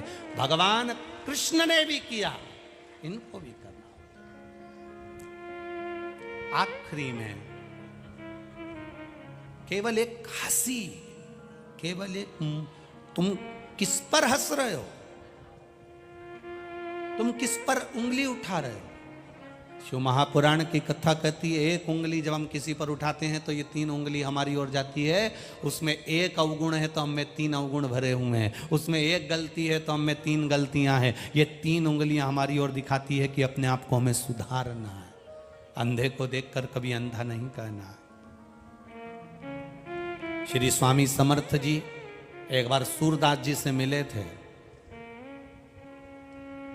श्री स्वामी समर्थ जी एक बार सूरदास जी से मिले। सूरदास जी के नेत्र नहीं थे। श्री स्वामी समर्थ जी ने जाकर सूरदास जी को देखा। सूरदास जी को देखते से स्वामी समर्थ जी ने कहा आपके नेत्र नहीं हैं। सूरदास जी ने कहा आप कौन? स्वामी समर्थ जी कहते हैं मैं स्वामी समर्थ। सूरदास जी कहते हैं मैंने सुना है कि आपके दरवाजे पर कोई आता है तो खाली नहीं जाता स्वामी समर्थ। जो सूरदास भगवान कृष्ण की लीला का गुणगान करते हैं, जो सूरदास भगवान कृष्ण के गुणगान में लगे रहते हैं, वो सूरदास जी कर रहे हैं स्वामी समर्थ से मैंने सुना है आपके दरवाजे पर कोई आता है तो खाली नहीं जाता। खाली कुएं को केवल आप एक बूंद पानी डालकर भर देते हो। कोई गोदी खाली आए तो उस बांझन की गोदी में लाल दे देते हो। दुखी आया उसको आप सुखी कर देते हो स्वामी समर्थ। क्या मैं सूरदास मेरी भी अभिलाषा पूरी होगी? स्वामी समर्थ मुस्कुराए, हंसे और मुस्कुराकर स्वामी समर्थ जी ने कहा सूरदास तुम्हारे मन में सोच लो तुम्हें क्या चाहिए। सूरदास जी कहते हैं बस आपके दरवाजे पर आया हूं तो सोच लिया। सूरदास जी ये स्वामी समर्थ आज आपसे कहता है आपने भगवान कृष्ण का दर्शन मांगा है, एक बार आपके नेत्र आएंगे और आप भगवान का दर्शन कर लोगे। एक बार आपके नेत्र आएंगे और आप भगवान का दर्शन कर लोगे। और वही हुआ। सूरदास जी एक कुएं में जाकर गिर गए। कुएं में जाकर गिरे, वहां से भगवान कृष्ण राधा जी के साथ जा रहे थे। सूरदास जी पुकार रहे थे, राधा जी को पुकार रहे हैं। राधा जी दौड़कर कुएं में गई और सूरदास जी को निकालने लगी। सूरदास को निकाल रही। सूरदास जी ने पूछा आप मुझे बाहर निकाल रही हो कौन? राधा जी ने अपना नाम नहीं बताया, बस सूरदास जी का हाथ पकड़ा और निकाल कर बाहर कर दिया। सूरदास जी ने जैसे हाथ पकड़ा, सूरदास जी कहते हैं आपने मुझे कुएं से बाहर निकाला, मैं आपके चरणों को प्रणाम करना चाहता हूँ। राधा जी बोली रेंदो मुझे प्रणाम मत करो। नहीं मैं तो प्रणाम करूंगा। राधा जी के चरणों में सूरदास जी ने प्रणाम करा। जैसे ही प्रणाम करा राधा जी अपना पांव छुड़ाने लगी। पांव छुड़ाती हैं, पांव की एक पायल सूरदास जी के हाथ में रह जाती है। राधा जी ने भगवान कृष्ण से कहा मेरी पायल ला के दो। भगवान बोले मैंने पहले ही मना करा था मत जा। वो आंखों से अंधा है पर अंदर से देख लेता है। कैमरे लगे हुए हैं। मैंने पहले मना करा था तेरे को, क्यों गई तू? कुछ भी करो मेरी पायल ला कर दो। भगवान कृष्ण राधा जी को लेकर सूरदास के पास गए। सूरदास,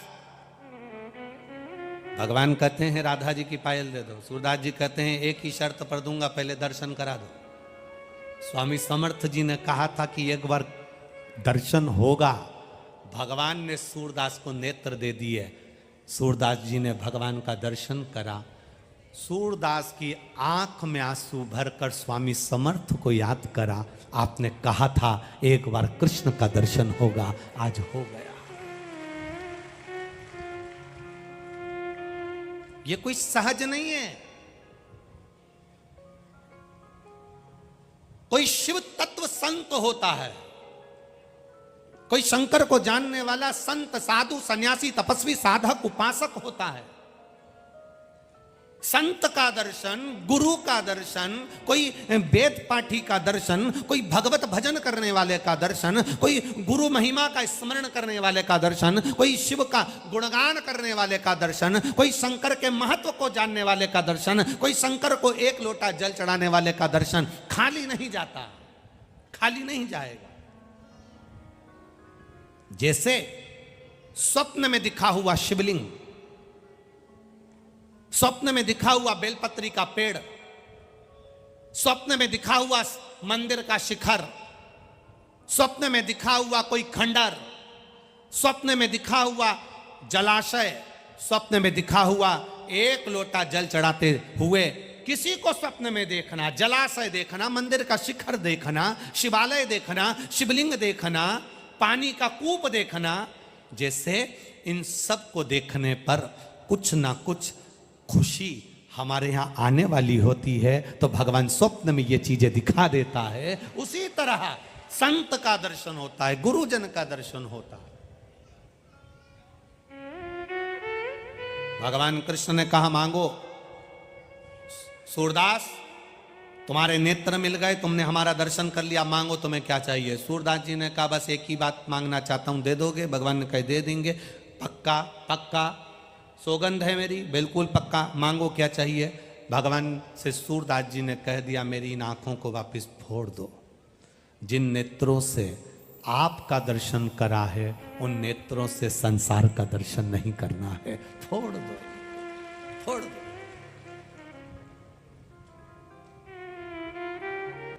हम क्यों अपशब्द कहें किसी को, हम क्यों किसी को ताना दें, हम क्यों किसी को आड़ा टेढ़ा बोलें, हम क्यों किसी को गाली दे दें, कैसे दे दें। एक गांव में एक बुजुर्ग व्यक्ति रहता था, एक बूढ़ा व्यक्ति। पड़ोस में एक नवयुवान लड़का रहता था, बहुत सुंदर, बहुत स्मार्ट, बहुत विद्वान।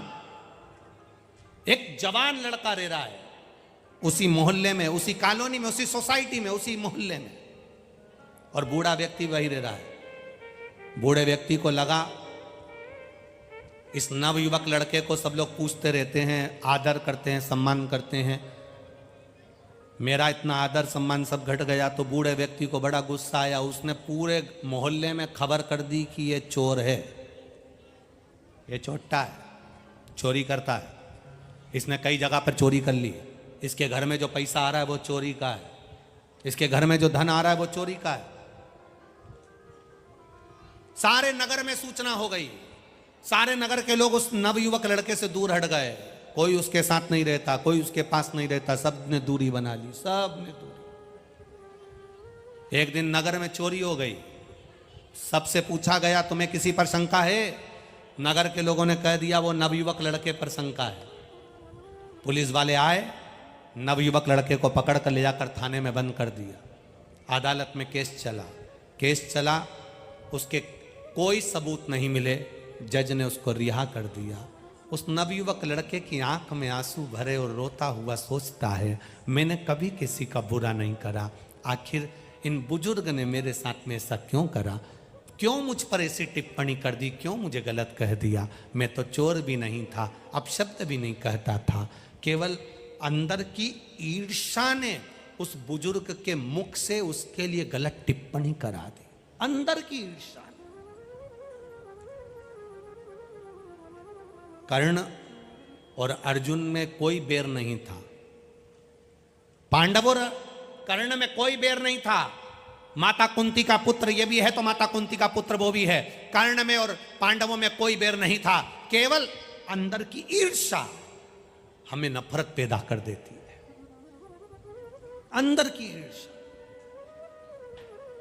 बुजुर्ग के ऊपर पंचायत बिठाई गई, उस नवयुवक लड़के ने पंचायत बिठाई, सरपंच को बुलाया, पंचायत को बुलाया कि इनने मेरे ऊपर गलत टिप्पणी करी है, इनको सजा होना चाहिए। बुजुर्ग व्यक्ति ने सरपंच को और पंचायत को बुलाकर कहा मुझसे गलती हो गई, जो मैंने टिप्पणी कर दी, आड़ा टेढ़ा कह दिया, क्षमा कर दो, कोई मेरे लिए दंड हो तो मैं भोग सकता हूँ, आप बोलोगे मैं जैसा कर सकता हूँ। सरपंच ने कहा एक कागज ले जाओ, इस कागज पे तुम्हें जो लिखना है लिख दो, और कागज के टुकड़े टुकड़े कर कर बाहर फेंक दो तुम्हारे घर के, जाओ कल निर्णय करेंगे। सरपंच के कहने से बुजुर्ग ने कागज पर लिखा, उसके टुकड़े टुकड़े कर कर घर के बाहर फेंक दिया। आया बुजुर्ग, नवयुवक लड़का भी आया, आज निर्णय दीजिए इस बुजुर्ग का क्या करना है। सरपंच ने कहा जाओ, जो टुकड़े तुमने फाड़ कर कागज के फेंके थे उसको उठा कर लाओ, सारे के सारे, पूरे के पूरे चाहिए। बूढ़ा व्यक्ति बोला वो तो हवा में उड़ गए होंगे, अब वो कहाँ हाथ में आएंगे, अब तो वो मेरे पास आ ही नहीं सकते। सरपंच ने कहा बुजुर्ग व्यक्ति से, किसी को गाली देने से पहले, किसी को टिप्पणी करने से पहले, किसी को अपशब्द कहने से पहले उसको समझ तो लिया करो। तुमने मुंह उठाया और बोल दिया, पूरे मोहल्ले में उसकी बदनामी हो गई। एक बार बदनामी की हवा फैल जाती है तो जैसे कागज के टुकड़े नहीं मिलते वैसे बदनामी वापिस लौट कर नहीं आ पाती। कर दी तुमने बदनामी। कहने वालों ने कह दिया ये चोर है, कहने वालों ने कह दिया इसका लक्षण बुरा है, कोई ने कहने वाले ने कह दिया ये ऐसी है, कहने वाले ने कह दिया वो वैसा है। तुमने तो कह दिया, उसको वापरा था, उसको पहचाने थे, उससे मिले थे, कभी एक बार उससे मुलाकात हुई तुम्हारी। कहने वाले तो कह देंगे सियोर वाला महाराज ऐसा है, वो वाला महाराज ऐसा है, वो वैसा है, वो वैसा है। कहने वाले कह देंगे हमारी पड़ोसन ऐसी है, हमारा पड़ोसी ऐसा है, हमारे रिश्तेदार ऐसे हैं। कभी तुम उससे मिले हो? एक बार पहले उससे मिलकर देखो, और मिलने पर तुम्हें महसूस हो कि ये गलत है तो फिर गलत कहो, अन्यथा किसी पर गलत टिप्पणी कर देने पर हमारी जिंदगी भी नरक हो जाती है, हम कहीं के नहीं रह पाते। क्यों उंगली उठा? मत बुरे कर्म कर बंदे वरना पछताएगा, भगवान की आंखों से तू बच नहीं पाएगा, तू बच नहीं पाएगा। हमारे जीवन का उसूल कहता है, हमारे जीवन की सबसे पहली पहल कहती है, सत्ता बाद में सत्य पहले होना चाहिए, पार्टी बाद में प्रभु का नाम पहले होना चाहिए, राजनीति बाद में राष्ट्र की नीति, राष्ट्र की रक्षा पहले होना चाहिए। हम राजनीति में इतने उलझ गए कि राष्ट्र की भलाई भूल गए, राष्ट्रहित की पहल भूल गए। अपने राष्ट्र को कैसे उत्थान की ओर लेकर जाना है, हम राजनीति के चक्कर में, पार्टियों के चक्कर में इतने घुल गए, इतने घुल गए कि सबको बांटने में लग गए। ये ब्राह्मण, ये क्षत्रिय, ये वैश्य, ये शूद्र। शिव महापुराण की ये पोथी और ये व्यासपीठ जिस पर हम बैठे हैं, ये 4 पाए पर बनी है। पहला पाया ब्राह्मण, क्षत्रिय, वैश्य, शूद्र। जिस पर हम बैठे हैं ब्राह्मण, क्षत्रिय, वैश्य और शूद्र, ये 4 हमारे सनातन धर्म के पाए हैं। ये एक जैसे हैं तो ये एक जैसे हैं तो सनातन धर्म एक जैसा। दुनिया के लोगों ने, पार्टियों में आकर दुनिया के लोगों ने कहीं ना कहीं इन सनातन धर्म के इन पायों को तोड़ने का प्रयास करा। हम ब्राह्मण हैं, हम बड़े हैं, हम क्षत्रिय हैं, हम बड़े हैं, हम वैश्य हैं, हम बड़े हैं, हम शूद्र हैं, हम बड़े हैं। और शिव महापुराण की कथा कहती है संसार में सब बड़े हैं। कोरोना महामारी में जो अपने आप को बड़ा कहते थे वो तो घर से बाहर नहीं निकले। एक एक वाल्मीकि समाज का बच्चा बच्चा हॉस्पिटल में खड़ा होकर बॉडी को ले जाकर अंतिम संस्कार कर रहा था। जिसको लोग शूद्र कहते हैं, जिसको लोग छोटा कहते हैं, जिसको लोग पूछते नहीं है, एक एक वाल्मीकि समाज का बच्चा बच्चा, एक एक छोटे से छोटा व्यक्ति, हॉस्पिटल में काम करने वाला, झाड़ू लगाने वाला, पोछा लगाने वाला, बड़ा बड़ा व्यक्ति अपने घर से नहीं निकल रहा था, पर झाड़ू लगाने वाला, पोछा लगाने वाला, हॉस्पिटल में सब जगह पर कोरोना का कहर छा रहा था। और एक छोटा सा झाड़ू लगाने वाला, पोछा लगाने वाला, पन्नी में बॉडी को बंधा हुआ है। घर के लोग अंतिम संस्कार नहीं कर रहे, पर वो साधारण सा छोटा व्यक्ति जिसको लोग शूद्र कह देते हैं, अपशब्द कह देते हैं, वो छोटा सा व्यक्ति शमशान में जाकर एक बेटा जो फर्ज अदा करता है वो छोटे व्यक्ति ने फर्ज अदा करा है, अग्निदान का। हम कर रहे हैं, हम इस पार्टी के, हम ब्राह्मण, हम क्षत्रिय, हम वैश्य, हम शूद्र। उसको कहना चाहिए सब देवताओं को सब ने बांट लिया, पर मेरे महादेव को कोई नहीं बांट पाया। आज तक महादेव के लिए कोई ने नहीं कहा कि ये ब्राह्मण का है, क्षत्रिय का है, वैश्य का है कि शूद्र का है। हम तिरुपति जाते हैं, कह देते हैं लोग बाग पैसे वालों के देवता हैं। हम नाथद्वारा जाते हैं, लोग कह देते हैं पैसे वालों के देवता हैं। हम वहां जाते हैं, लोग कह देते हैं पैसे वालों के देवता हैं, पर महादेव सबका है। इसलिए उसका नाम पशुपतिनाथ है। उसके मंदिर में कुत्ता भी जाकर बैठ जाता है तो भी वो उसका विश्वनाथ है, उसको संभाल लेता है, साधारण नहीं है। पक्षी, पशु, जलचर, थलचर, वायुचर, संसार में जितने जन्म लेते हैं उसके पेट भरने की जवाबदारी मेरे शंकर की है, महादेव की है। वो ब्राह्मण का भी है, वो क्षत्रिय का भी है, वो वैश्य का भी है, वो शूद्र का भी है। हम क्यों बट रहे हैं? हम क्यों बट रहे हैं? फिर वही वाली बात आ गई, अब क्या हो गया कि सियोर वाला महाराज फिर आड़ा टेढ़ा बोल देता। छत्तीसगढ़ में कहा था, आज फिर कह देते। नोट लेकर चोर गायब हो जाता है और वोट लेकर, अब तुम बोल दो, वोट लेकर। और हम भ्रांतियों में पड़े, हमें लोग बांट रहे हैं। लोगों ने कह दिया तुम ब्राह्मण हो, तुम क्षत्रिय हो, तुम वैश्य हो, तुम शूद्र हो, और तुम बंटने लगे। भगवान के दरवाजे पर कोई बड़ा नहीं होता, कोई छोटा नहीं होता। जो 5,000 रुपए की लाइन लगाकर तिरुपति का दर्शन करते हैं, 25,000 रुपए की लाइन लगाकर तिरुपति का दर्शन करते हैं। आप में से कितने लोग हैं जो तिरुपति गए? जरा हाथ तो उठाओ रे। गए हो? रखो, तिरुपति का दर्शन करने गए हो, धर्म की लाइन लगी है, धर्म के धक्के खा रहे हो। 500 की लाइन लगी है, 10,000 की लाइन लगी है, 50,000 की लाइन लगी है। मंदिर में पहुंचने से पहले 5,000, 50,000 और धर्म वाला सब एक हो जाता है। वहां पर भगवान के सामने पहुंचते पहुंचते कोई पैसे वाला नहीं रहता, उसके चरणों की धूल हो जाता है। कोई वीआईपी नहीं।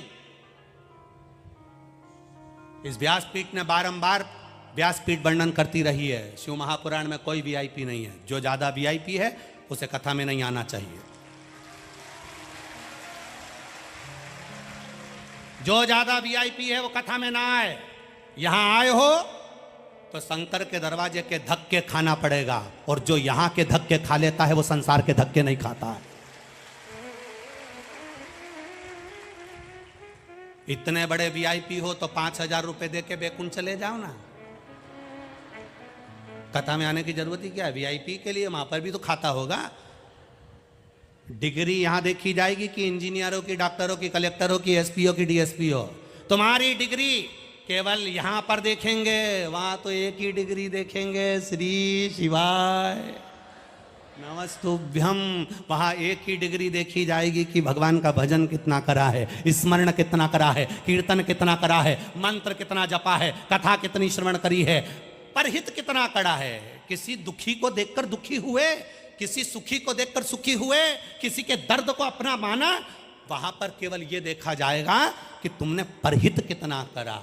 यहाँ पर तो लोग डिग्री देख लेंगे, साहब डॉक्टर है, साहब सीए है, साहब इंजीनियर है, साहब कलेक्टर है, साहब मिनिस्टर है। यहाँ डिग्री देखेंगे, वहाँ नहीं देखेंगे, वहाँ कुछ नहीं देखेंगे। वहाँ तो केवल इतना देखेंगे, आकोला के पास में कथा हुई थी, 9 किलोमीटर दूर राजेश्वर की धरा पर कथा हुई थी। सियोर वाला महाराज आया था, कथा चल रही थी, चौरसिया परिवार, दुबे परिवार जजमान था, उन्होंने कथा करवाई थी। तू अपना घर छोड़ के उनके कथा सुनने दरवाजे तक गई कि नहीं गई? क्योंकि भगवान कृष्ण ने भी रुक्मणी जी से कहा था, तू श्रृंगार करके जगदम्बा के मंदिर पहुंच जाना। बोलो, बोला था कि नहीं बोला था?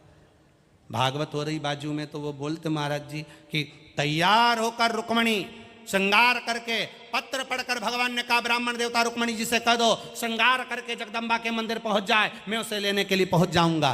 भगवान ने रुक्मणी जी से यह नहीं किया कि तू तैयार होके छत पे खड़ी हो जाना। बोले भगवान कि तू तैयार होके छत पे खड़ी हो जाना? भगवान ने बोला कि तू तैयार होके बाहर चौराहे पे आ जाना? भगवान ने बोला कि तू तैयार होके रोड पे आ जाना? भगवान ने कहा रुक्मणी से कहो श्रृंगार करके जगदम्बा के मंदिर पहुंचे, मैं उसे लेने पहुंच जाऊंगा। भगवान भी ये कहते हैं, श्रृंगार करके भक्ति का तुम महादेव की कथा तक पहुंचो, वो तुम्हें लेने के लिए तुम्हारे दरवाजे पर आ जाए। हम तो जाएं, हम पहुंचे। अरे कितनी कृपा मेरा राजराजेश्वर करा है, जरा सोचो तो।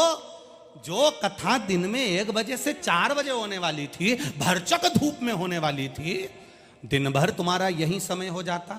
सुबह से आकर जगह संभालते, रात को घर पहुंचते। कितनी कृपा राजराजेश्वर ने करी। सवेरे 8 बजे से कथा रख दी, बस मुंडा धो ब्रश करते करते ही कथा में पहुंच जाओ और रोटी खा के घर जाओ, सीधा काम। कितनी कृपा करा वो, कितनी दया करी उसने, कितनी करुणा करी उसने, जरा विचार करिएगा।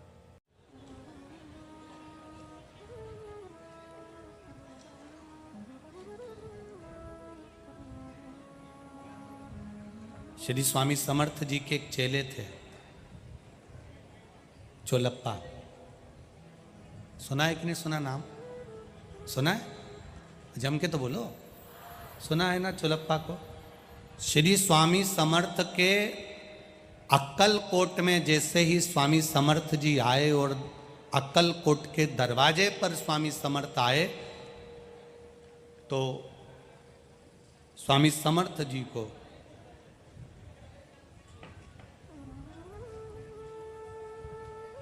बैठे हुए थे मौन, चुप। जो शंकर का उपासक होता है ना, शिव का जो भक्त होता है, शंकर का जो गुणगान करने वाला होता है, शिव तत्व को जो जानने वाला होता है, मौन। उसे कोई मतलब नहीं तुम क्या कर रहे हो, तुम्हारे कर्म का दंड तुम्हें भोगना है। स्वर्ग भी तुम्हें भोगना है और नरक भी तुम्हें भोगना है, कोई दूसरा नहीं भोगे। एक विचार करना कभी जिंदगी में, जरा सा इनकम टैक्स वाला आ जाता है ना, तो अच्छे अच्छे के चेहरे पर भी पसीना आ जाता है। बोलो सही है कि गलत है? अरे बोलो, जम के बोलो।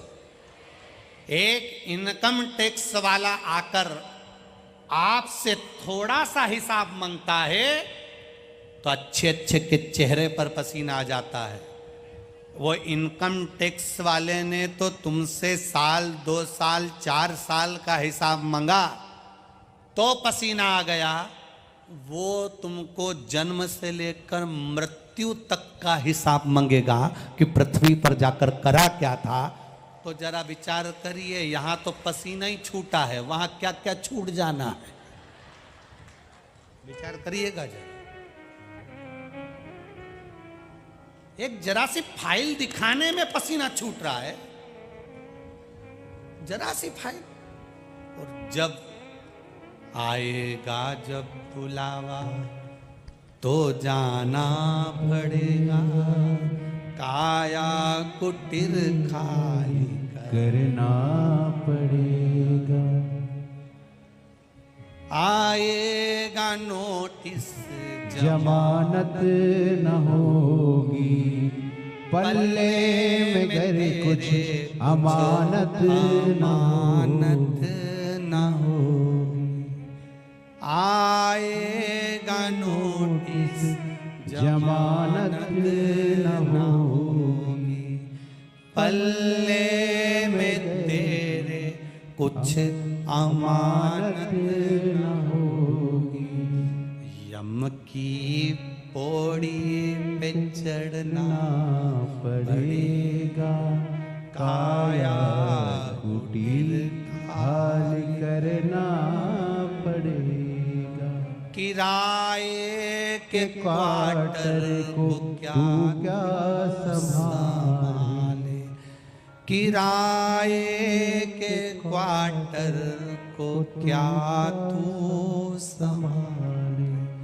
जिस दिन तुझे घर का मालिक निकाले, इसका किराया भी भरना पड़ेगा, काया कुटिल खाली करना पड़ेगा।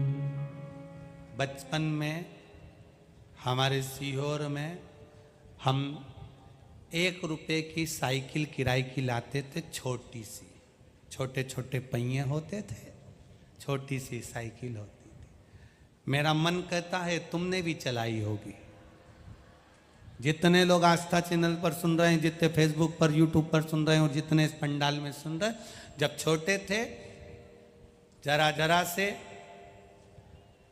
थान के कपड़े में से हमारी मम्मी दिवाली के कपड़े का थान कटवा के लाती थी, सस्ता वाला। बहन भाई सबके कपड़े सिल देती थी एक जैसे। हमारी मम्मी बड़ी होशियार है हो, सबके कपड़े सिल देती थी एक जैसा, बस सबके। और कभी मेहमान पावना आ जाए तो दिवाली हो जाए, क्योंकि वो जाएगा तो कुछ दे के जाए। इसीलिए शिव महापुराण की कथा कहती है, रोज कथा सुनने आओ तो 3 घंटे की कथा में 8 बजे से 11 बजे तक है, तो 11 बजे जब आरती हो उसके बाद प्रणाम कर कर, भूमि को नमन कर कर, चंदन इस चरणारविंद का, इस जमीन का लगा कर जाना। क्योंकि जब जाते हो तो भगवान भी जाते हुए को कुछ ना कुछ तो दे ही दे। प्रणाम कर कर। तो उस समय पर मेहमान आ जाते तो बड़े खुश हो जाते को कुछ दे के जाएंगे। और मेहमान भी इतने चतुर होते थे कि वो जो घर के बड़े भैया होते थे उनको दे जाते थे, बड़ी बहन को दे जाते थे। अब हमारा नंबर तो तीसरा चौथा। अब हमको, उनको अगर 5 रुपया मिलता था तो हमको तो 1 रुपया ही मिलता था। अब 1 रुपया भी मिलता तो क्या खुशी का तोड़ नहीं। 1 रुपया लेके साइकिल वाले की दुकान पे पहुंच जाते थे। ए भैया 1 रुपया, 1 घंटा मिलेगी साइकिल, जैसी दे रहा हूं बोलो जे वैसी लूंगा, पहले देख लो समझ लो, जैसी साइकिल है वैसी की वैसी लूंगा। अगर टूट फूट हुई तो तुम जानना अगली बार बोलो बोलो जम के नहीं दूंगा। और फिर वो साइकिल लेते छोटी सी, दोनों पांव जमीन पे, और छोरा कौन साथ का, और तेज तेज चलाते, और मालूम पड़े वो साइकिल की चेन उतर जाती, फिर चढ़ाते, फिर बढ़ लेते, और मालूम पड़े साइकिल के आगे के पहिए पर ऐसा मरघाट होता, वो टर टर आवाज करता रहता, फिर उनमें लकड़ी फंसा देते, फिर उसको दौड़ाते, फिर चलाते, और मालूम पड़े एक आध पत्थर पे उचक गई तो पीछे का स्टैंड टूट गया, स्टैंड को रस्सी से बांध लेते, फिर चलाते। 1 घंटा मेहनत करके फिर साइकिल वापिस करते। साइकिल वाला चेक करता और चेक करके कहता तुमने स्टैंड तोड़ दिया, अगली बार मेरी दुकान पर मत आना, कभी तुमको साइकिल नहीं दूंगा, अब मत आना, नहीं दूंगा तेरे को, नहीं दूंगा, नहीं दूंगा। पर कभी कभी इतने चतुर होते अपन कि काका जी प्लीज, काका जी प्लीज, अब नहीं तोड़ूंगा, अब नहीं तोड़ूंगा, अब नहीं तोड़ूंगा। एक बार साइकिल और मिल गई, और मिली, अब की बार जो घुमाई घुमाई तो सीट टूट गई। बस अब तो काका जी ने फिर साइकिल ही नहीं दी, सबको दी, अपने को नहीं दी। बस वो साइकिल और अपना जीवन एक जैसा है। उस परमात्मा ने ये साइकिल दी है, इसको सही से चलाओगे तो मंजिल तक पहुंच जाओगे, नहीं तो पड़ी है। और मान लो एक बार उसने मनुष्य की देह दे दी, दूसरी बार नहीं देगा। वो तो कहीं का पहचान वाला हो तो कह देगा बाबा एक बार और, वंस मोर, भगवान कह देगा ले जा, एक बार फिर ले जा।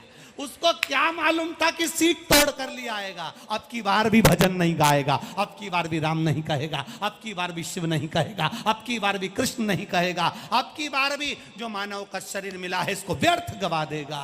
अगली बार फिर वो साइकिल, बोलो बोलो जम के, नहीं देगा। इसलिए ये साइकिल जो मिली है इसकी हवा टाइट रखो, हवा निकल जाती है तो फिर साइकिल आगे नहीं बढ़ पाती है। हैंडल सही रखो, कभी कभी दोनों पांव फंसाकर हैंडल को सही करना पड़ता। बोलो सही है कि गलत है? कभी कभी हैंडल उसी तरह कभी कभी कड़क होकर भी घर को सही करना पड़ता है।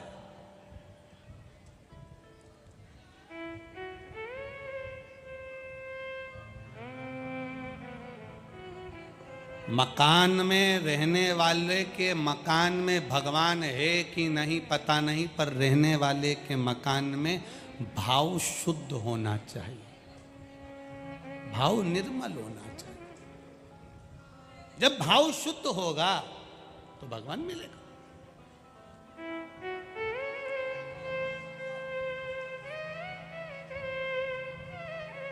जाएगा जब यहां से कुछ भी ना पास होगा, 2 गज कफन का टुकड़ा तेरा निवास होगा। आप इतनी संख्या में आए हो, आपके भीतर जो भक्ति का बीज है वो स्फुटित होना चाहिए, प्रेम का बीज प्रकट होना चाहिए। वो कहते हैं ना कितनी, अब इतने, एक पंडाल, 2 पंडाल, 3 पंडाल, 4 पंडाल, पीछे का पंडाल 5, उसके पीछे का 6, ये सारे पंडालों में कितनी शांति से लोग कथा सुने, एक ही पंडाल गड़बड़ है बस।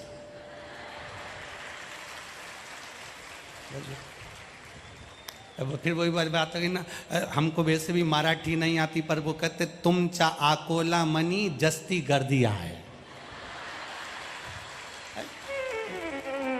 इतने माना कि ढेरों में आयो, पर कथा का रस तत्व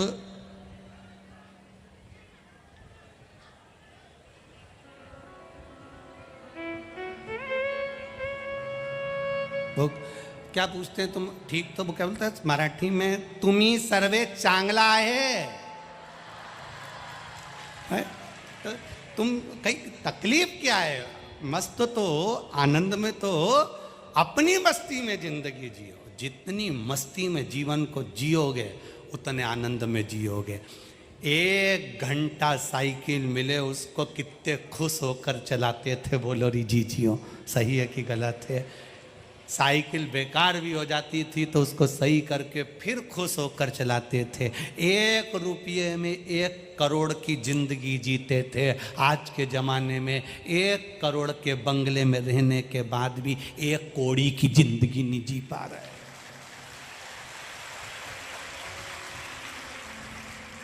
घर में सारे सेट हैं, घर में सोफा सेट है, हाफ सेट है, फुल सेट है, बस आदमी अपसेट है। क्या करो ऐसे सेट का? बस सेट का करोगे क्या? डिनर सेट है, बेड सेट है, सोफा सेट है, ड्रेसिंग सेट है। घर में हमारा सेट भी है, पर 24 घंटे अपसेट है। दिन भर टेंशन में रहता है। उससे 2 बार पूछा मैंने, सिर पे पल्लू भी रख के गई, प्रणाम भी करा, सेठ जी ठीक तो हो? चिल्ला के दौड़ता है, चले जा। अब क्या करे? ऐसा sofa set, dinner set, half set, full set करोगे क्या? क्या काम का? सब सेट हो और आदमी अपसेट है तो उसका कोई मतलब नहीं है। खुश हो, जिंदगी प्रसन्नता में जियो, और जितनी जिंदगी को तुम प्रसन्न होकर जियोगे उतने आनंद में रहोगे। देखो, जो जितना जले, जितना ताना कसे, जितनी अपशब्द बोले, जितनी गाली दे, उनको देन दो। जो तुम मंदिर जाओ, मंदिर जाने पर भी लोग तुमको आड़ा टेढ़ा बोले, बोलने दो। वो जितना जितना बोले, तुम उतनी जोरदार खजूर की चोटी बनाओ, और उतनी खजूर की चोटी बना के न जूड़ा मूड़ा कस के है, जैसी ये जीजी ऑन आई है ना, बस वैसे अलमस्त होकर आनंद के साथ अपनी जिंदगी खुश होकर जी। बस रो रहे हो 24 घंटे, आंखों में जल भरा हुआ है। क्या करना? एक पति पत्नी घूमने के लिए गए पुणे, और जो पुणे घूमने के लिए गए तो पत्नी को सुनार की दुकान पे ले गया। सुनार की दुकान पर देखा, पत्नी ने बहुत सुंदर हार पसंद आ गया। पति ने कहा ले लूं, बहुत महंगा है, होन दे, ले मैं दे दूंगा पैसा। ले लिया। पत्नी ने हार ले लिया।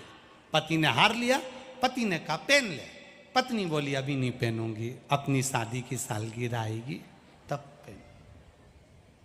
पति ने कहा पहन ले। नहीं, अभी नहीं पहनूंगी। शादी की सालगिरह आ गई, पति ने कहा पहन ले। अभी नहीं पहनूंगी, देवर के लड़के की शादी होगी ना तब पहनूंगी। संभाल के रखा। पति बोला पहन ले, क्या जाता है, और आ जाएंगे। नहीं, अभी नहीं पहनूंगी, बाद में पहनूंगी। तुम भी ऐसी हो, एक साड़ी ऐसी तैयार करके रखी है, बाद में पहनूंगी, बाद में पहनूंगी। एक दिन पत्नी को चक्कर आया, नीचे गिर गई, चली गई। पति रो रहा, आंखों में आंसू भर भर के खूब रोया। अर्थी तैयारी होने लगी। अर्थी पे तैयारी हुई, उसको सुलाया। पति दौड़कर अंदर गया, सेट निकाल के लाया, सोने का सेट उसे पिनाने लगा। दोस्त कहने लगा पागल हो गया, इतना महंगा सेट इसको पिना रहा है। मैं इसको हमेशा कहता था पहन ले पहन ले पहन ले, ये हमेशा कहती थी पहनूंगी, बाद में पहनूंगी, देवर के लड़के की शादी में पहनूंगी, शादी की सालगिरह होगी तब पहनूंगी, जन्मदिन आएगा तब पहनूंगी। इसको ये ही नहीं मालूम था कि कब जाना पड़ जाएगा। इसलिए मेरी जीजियों और जीजाओं, जो तुम्हारे यहाँ अच्छा अच्छा सामान रखा हो सब पहनो, कब जाना पड़ जाए कोई भरोसा नहीं है। जीवन का क्या ठिकाना, पापड़ बने कि बने रह जाते हैं, इडली सांबर भी धरा की धरा ही रह जाता, कभी कभी तो आदमी निपट जाता। क्या करोगे, करोगी क्या? साथ देती नहीं ये किसी का, क्या भरोसा है इस जिंदगी का। खुश होकर जी, अलमस्त होकर आए हो, शिव कह कर जाइए।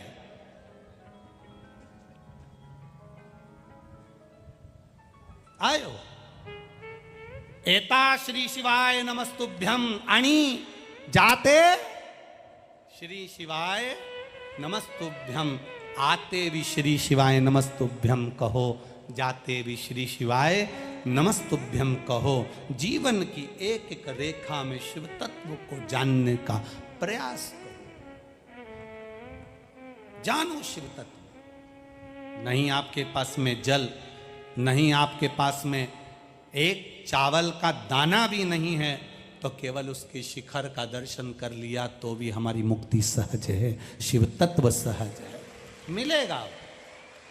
खाली न जाता कोई दर से तुम्हारे, खाली न जाता कोई दर से तुम्हारे।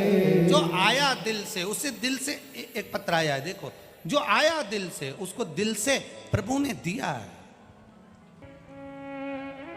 मेरी माताजी सुरेखा बबन राव विटकरे, मुकाम पोस्ट मेडशी, तहसील मालेगांव, जिला वाशिम, महाराष्ट्र। कहीं बैठी हो तो हाथ हिलाइएगा,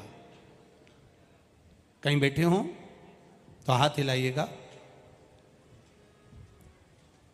मेरी माताजी सुरेखा बबन राव विटकरे, मुकाम पोस्ट मेडशी, तहसील मालेगांव, जिला वाशिम, महाराष्ट्र। गुरुजी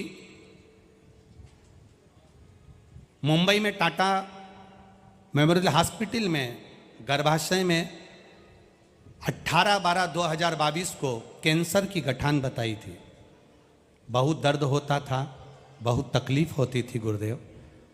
डॉक्टर ने कह दिया था 4th स्टेज का कैंसर है, ठीक नहीं होगा, ऑपरेशन कर भी देंगे तो ठीक नहीं हो पाएंगे। कहीं बैठी हो तो हाथ हिलाइएगा, अगर कहीं बैठी हो। सुरेखा बबन राव विटकरे, मुकाम पोस्ट मेडशी, तहसील मालेगांव, जिला वाशिम, महाराष्ट्र।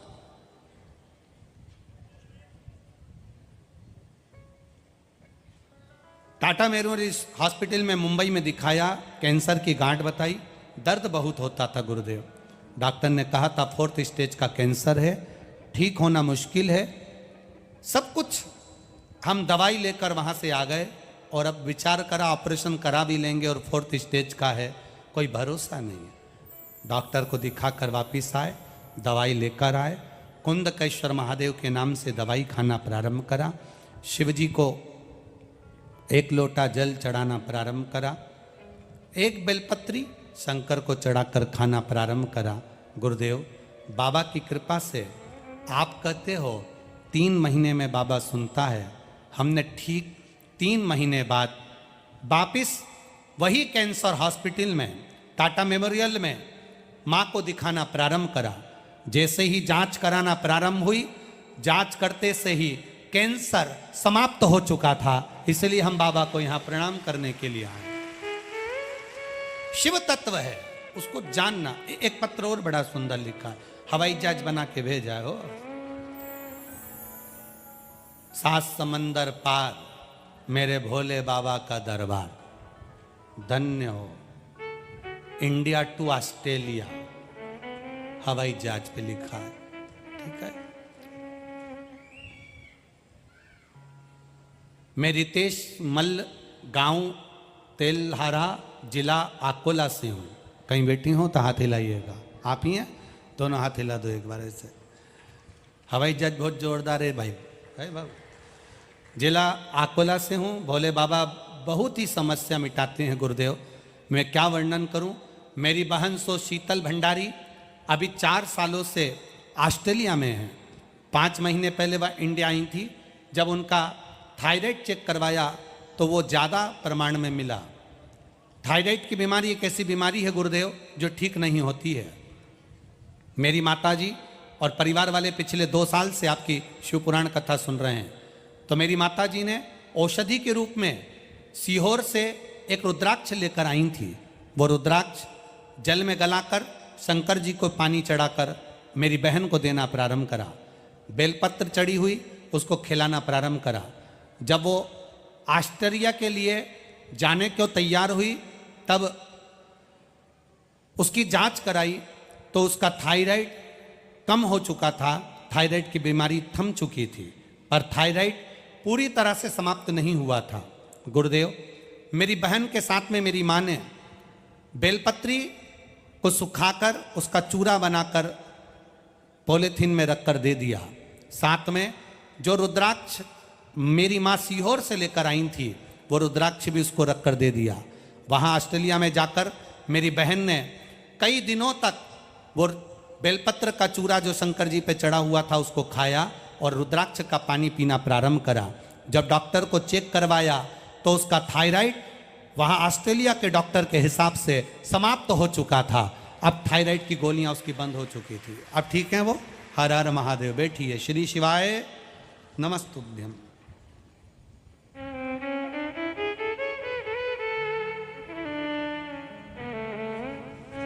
खाली न जाता कोई दर से तुम्हारे, मैं भी खड़ा हूँ नन्ही बाह पसारे, अपने हृदय से लगा लो